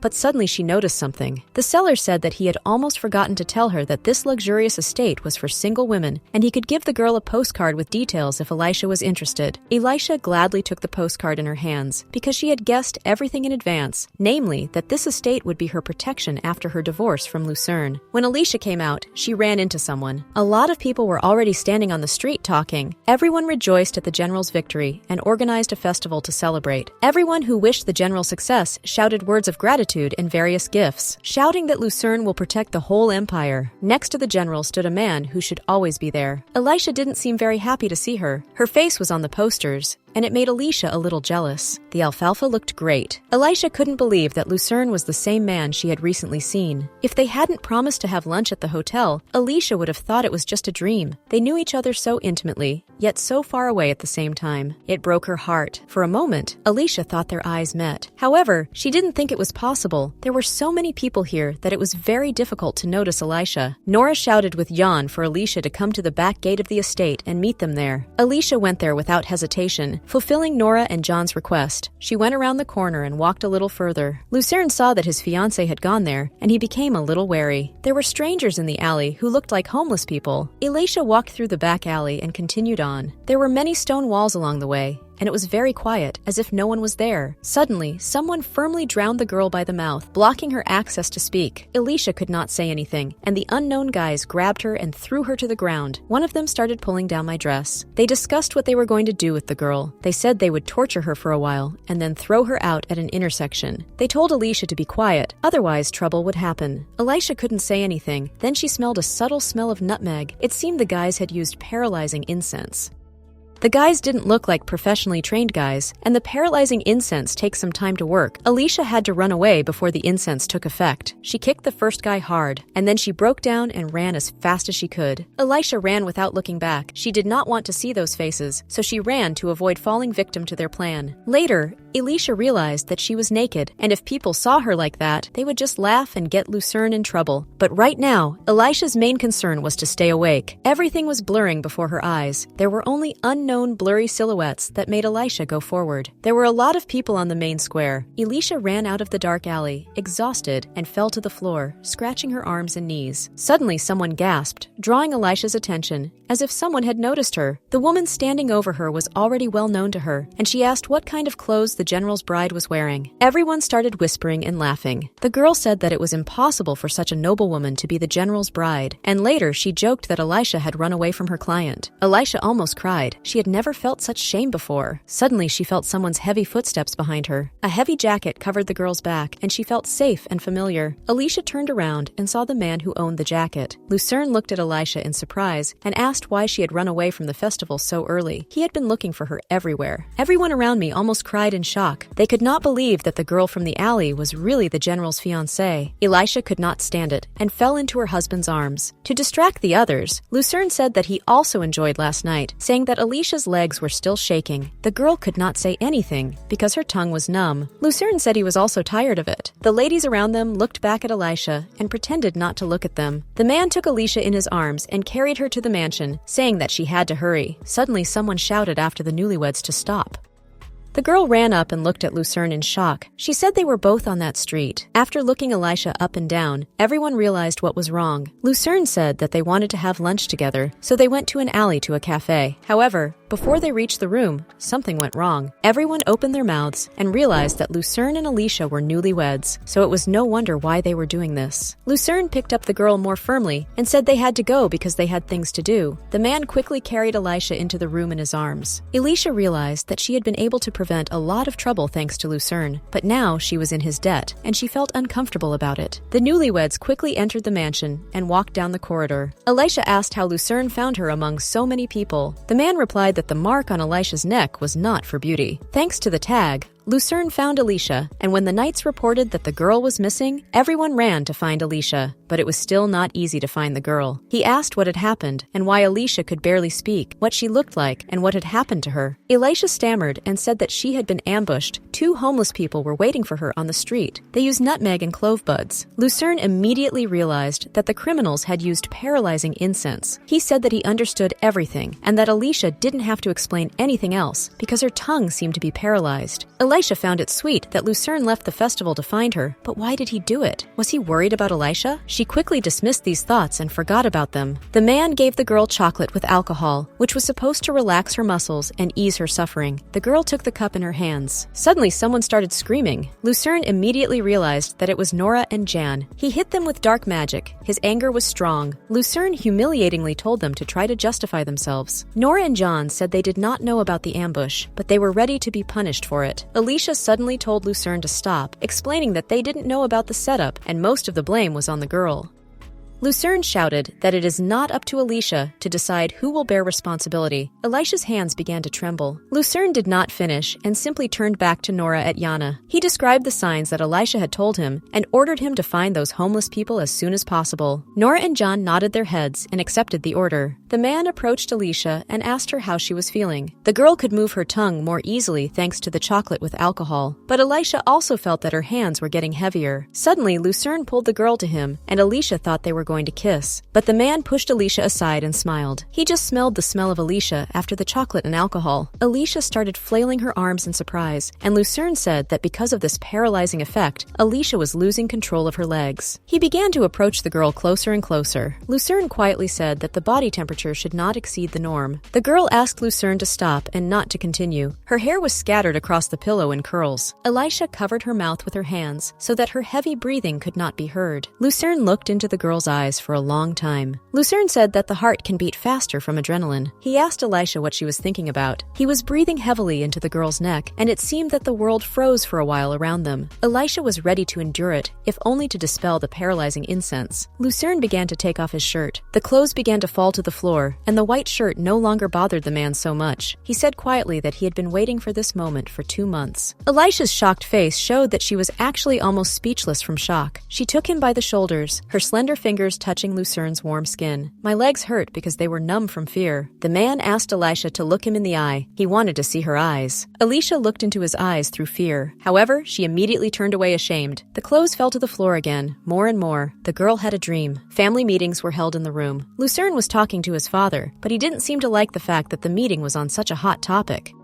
Everyone was silent around me. The man was holding Elisha's leg, slowly moving his hand under the table so that no one would hear. She hated feeling that way. Lucerne noticed Elisha's strange reaction during the meeting. He had a huge scar on his face, like it was a memory from the past. A dream. Lucerne could see all the spots on Elisha's face, and she didn't want to feel those looks. Lucerne's father said that today was the last chance for his mercy. The man thanked him and got up from the table. Then they took the lucerne and poured it on the man's head. Lucerne said that he had a good time with all the murderers he had sent to him, and that he would repay him for it later. Everyone in the room fell silent. Carola saw it all with her own eyes. Elisha did not understand why Carola wanted to own Lucerne. They started giving Elisha some work and asking for things, but suddenly she woke up. She looked at her side and forgave Lucerne. He ran his finger over her cheek and asked if Elisha had had a nightmare because she was tossing and turning and talking nonsense. Elisha thought she was still asleep, and she still hadn't woken up. Both that dream about the past and the present, Elisha had the impression that she was treated well. She looked at Lucerne and could not understand what was wrong with her. She was confused about herself and her emotions. Lucerne looked at the shy Elisha and smiled. Lucerne said he resisted the first time because Elisha said she was tired, but that look made him act. He moved moved closer to the girl. He said he had no choice but to do what Elisha wanted. The next day, it was already light. There were many guests in the main hall. Lucerne and Elisha walked together hand in hand. Elisha could not think of anything else but lying in bed with Lucerne all day. Elisha could not stop thinking about other people's views. However, she thought that Lucerne did not care about these views. Suddenly, a girl shouted Zern's name. She was very beautiful and looked impressive. Elisha immediately realized who it was. This girl was the only imperial princess of Ilion. She's one of the strongest heirs to the throne. She ran up to Lucerne and asked him what had happened, because she had been waiting for him with her mother yesterday. Elisha knew that this girl was the patron saint of Lucerne and the active army's main representative. And then Eliona noticed Elisha. Elisha immediately bowed and introduced herself with the words, "Your Highness." But Elisha knew something. In 5 years, Eliona will propose to Lucerne. It was said that the proposal was for political reasons. They are close enough to call each other by name. But that's not all. Eliona returned to Elisha. She said that she was sorry that she had not waited for Elisha to be introduced as Lucerne's new wife. Elisha understood why Lucerne wanted to have lunch together yesterday. Eliona invited Elisha to her palace to talk, and Elisha understood what was going on. Yesterday, Lucerne did not want to have lunch with the girl. He wanted to introduce her as his daughter-in-law. The woman stood by the window and told herself that the Lord had gone to a meeting. She also said that the Lord might not return for several days. Elisha didn't even listen. She didn't understand what was happening to her. Perhaps it was because Lucerne was different from the person Elisha had known in the past. Although at the time she had never met him in person, she had heard only horrible rumors about him. But now Lucerne seemed much nicer than before. She caught herself thinking about it and tried to put it out of her mind. Servants stood at the entrance to the room. Sophie looked very worried. So Elisha came over to ask what was going on. Something happened to Miss Nora. Nora flew into the room with a knife. Jan tried to stop her, but nothing worked. The girl screamed that she had to pay with her life for her mistake. She was panicking and holding a long dagger with a very sharp blade, trying to stab herself. Elisha calmly approached Nora and asked her what the point would be if she did it now. Nora saw Elisha and calmed down a bit. Everyone was taken out of the room so that Elisha and Nora could talk. Elisha exhaled heavily and waited for complete silence around her. She said that there is a rule that every knight belongs to his lord, and every knight has his own task and responsibilities. Nora has never run away from problems, but now she is doing it. Is she running away from a problem for the first time in her life?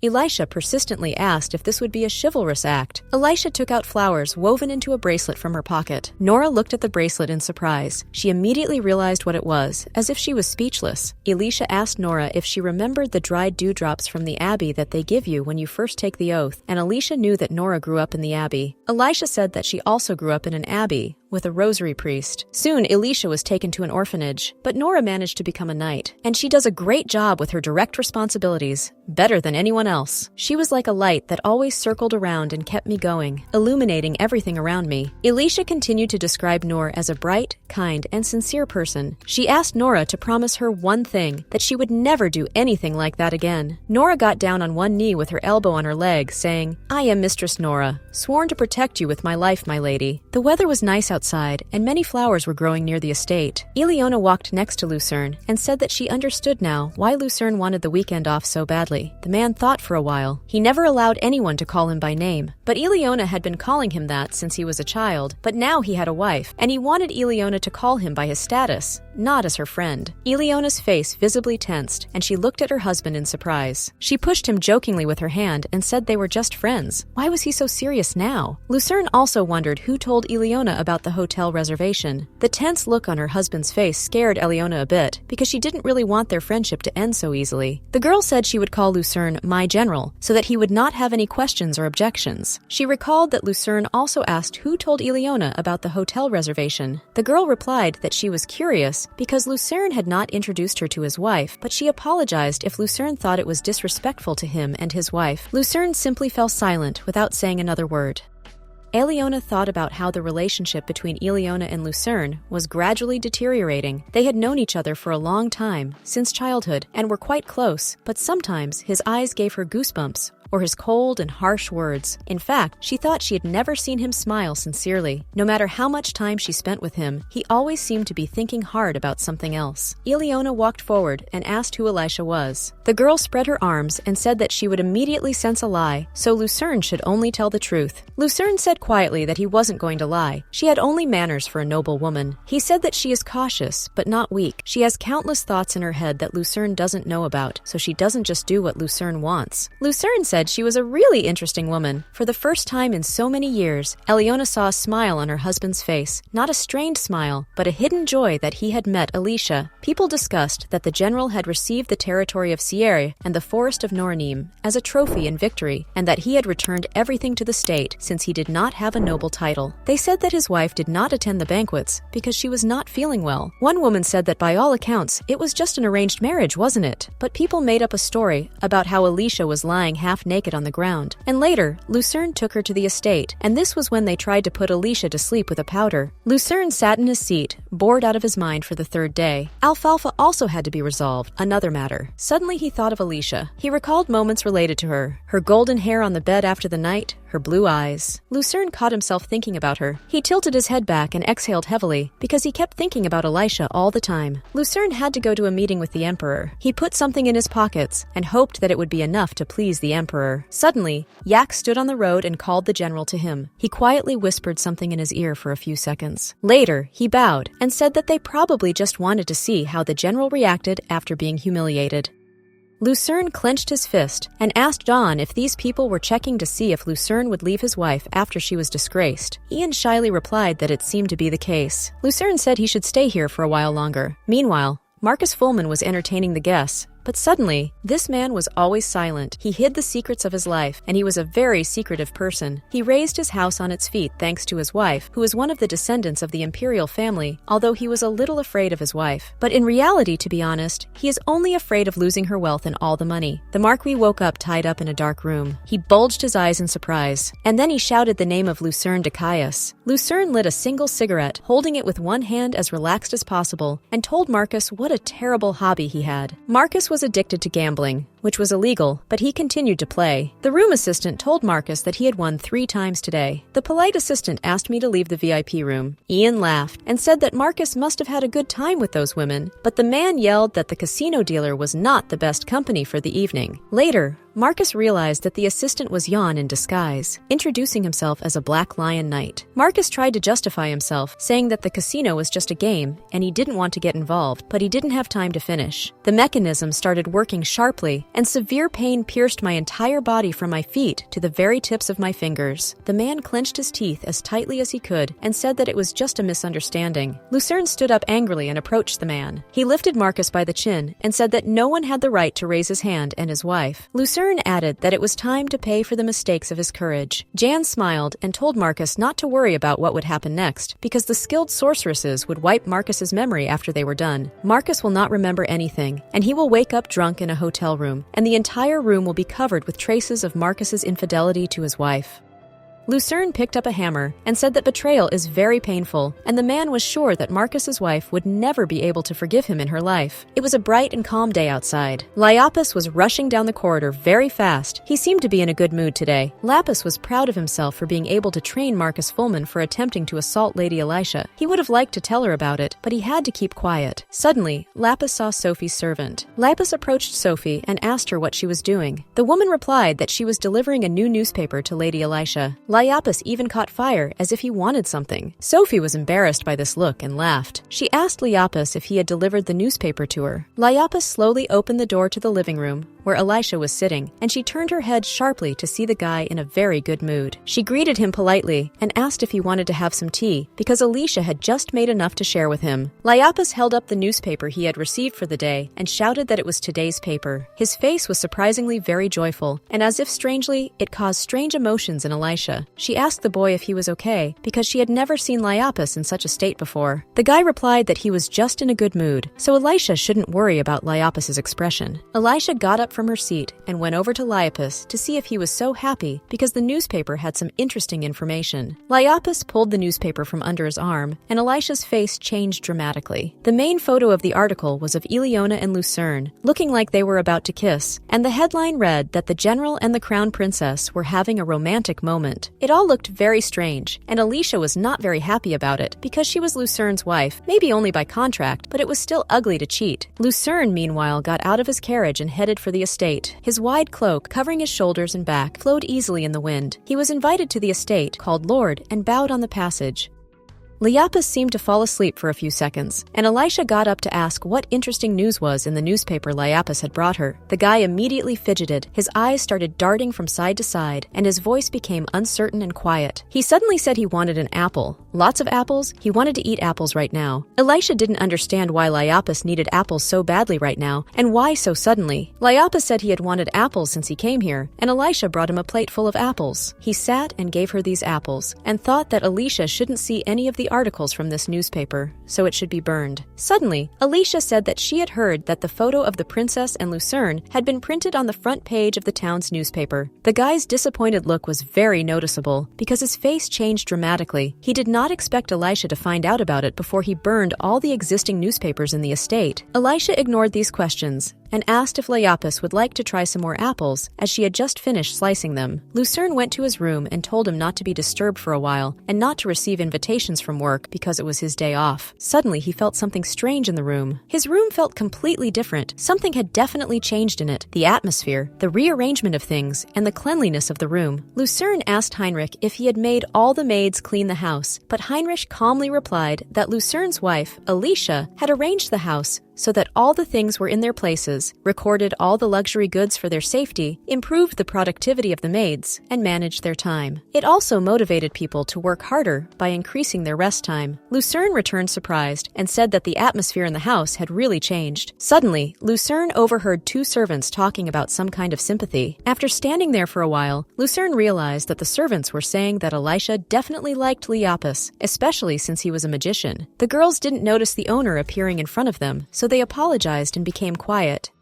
Colin ran into the room with a lot of food and asked where Elisha was now. But when Colin saw Lucerne's angry face, he didn't say another word. Now the three of them stood in front of the general and waited for at least some kind of answer. Lucerne replied that he felt that everyone had grown very close to his wife Elisha during the 2 months he was away due to the war. He called Henry. The man replied that Elisha was very kind and generous, which is why everyone was so close to her. She helped the servants solve all their problems, and she also took care of the night's meals. Elisha said that this would help increase the night's productivity. Lucerne was offended to hear this, because with him, Elisha behaved like a frightened cat, afraid of any noise or knock. Lucerne stood quietly for a few seconds, and then he asked him to take him to his wife's house. He didn't know where she was, so he asked him to tell him where she was. Elisha was eating apples with Liapis in her room, and Liapis asked if Elisha was upset about the article in the newspaper. In fact, Elisha was a little jealous of Lucerne, but she couldn't say so because their marriage was arranged. Elisha knew that the general and Eliona the princess were not in that kind of relationship. Although even if they were together or dating, Elisha could not do anything about it because it is their life and their relationship to which Elisha has nothing to do. Liapis asked Elisha if he could scare Lucerne General for her, and Elisha just laughed at him. Lucerne, meanwhile, was eavesdropping on their private conversation standing outside the door. Suddenly, Elisha felt something strange. She felt someone standing outside the door and turned around. She saw Lucerne and said so out loud. The man said that he must have interfered with a very important and comfortable conversation between Liapis and Elisha. So he asked Liapis to stop bothering Elisha and leave the room. Liapis replied that Elisha had never said that he had ever bothered her, which upset him a little, because he did not think that he was bothering Lady Elisha with his presence. Lucerne's look made him quickly pack his things and leave. He asked me to leave Liapis apples on the table.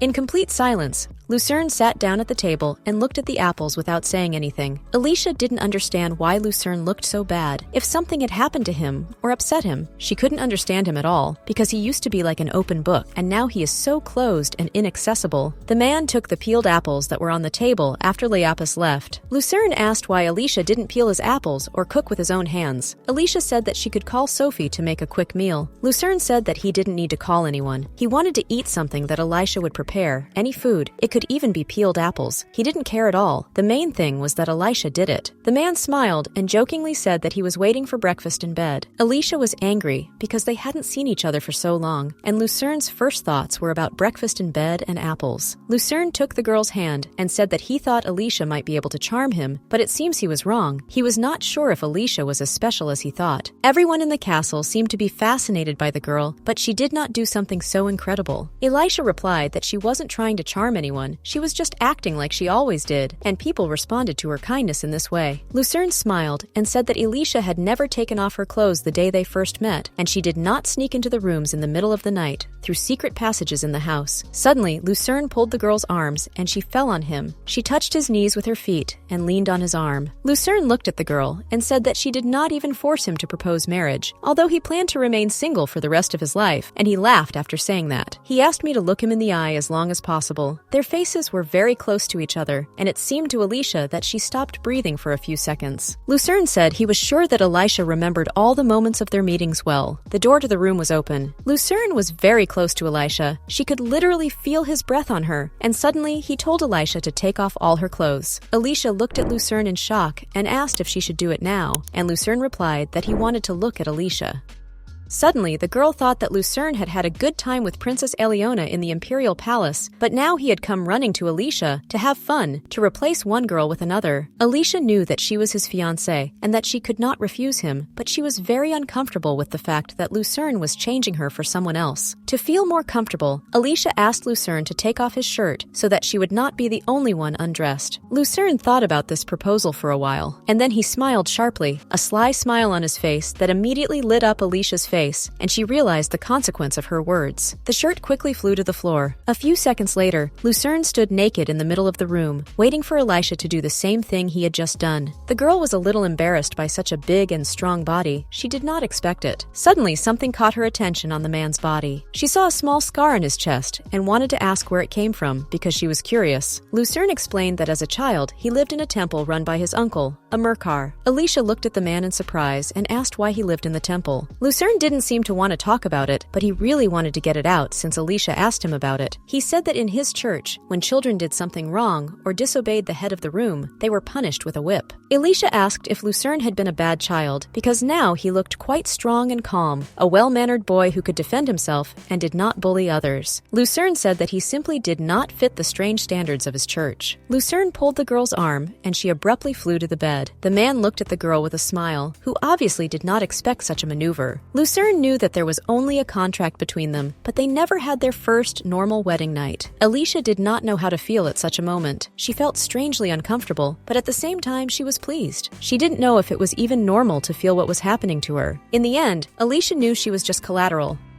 It was like a point in the documents that was very important, but it was also often overlooked. The relationship between Lucerne and Elisha was rather unclear. Was there really more to it than an empty contract? Elisha was lying in bed. She knew it was nighttime. If you think about it, she had spent almost the whole day with Lucerne. Suddenly, she felt someone grabbing her back from behind. Lucerne wrapped his two arms around the girl and asked if she was awake. Elisha said that everything hurt a lot, and she couldn't even move a finger. Lucerne said that despite this, Elisha should change her clothes and wash her face, and then they would have dinner out. He said that this dinner would be a compensation for the failed dinner before the war. Elisha looked at her husband, confused, but she began to pack her things. Later they came to a nice and inexpensive restaurant. All the people turned to them and looked at Lucerne as if he were some kind of God's treasure from heaven. Elisha noticed a lot of stares on herself, but most of them were still on the general. Elisha did not know why the man was given so much attention. Perhaps because he was a very attractive and playful, charismatic, and challenging man who chose an unknown noblewoman from the estate as his wife? Or perhaps because he does not have the best reputation in his social circles. Nevertheless, he had manners, so he booked a table and sat Elisha down. Elisha thanked him and sat down. They sat in silence for a while, as Elisha and Lucerne did not know where to begin. Seeing that Elisha was constantly running her eyes around and couldn't find anything, Lucerne asked if she was okay. Elisha replied that she was a little confused because she had not expected such an abrupt invitation to dinner from both of them. Elisha thought that Lucerne would introduce her to someone else. In her thoughts, Elisha said to herself, "The crown princess." Lucerne poured a glass of wine and started talking. He said that he came to this restaurant just to have dinner. He didn't need prying eyes and attention. What stood out among all the words was that Lucerne called Elisha his wife, and she was pleased with that, but she didn't show it because she was afraid. Suddenly, a man ran into the restaurant screaming and asking for help.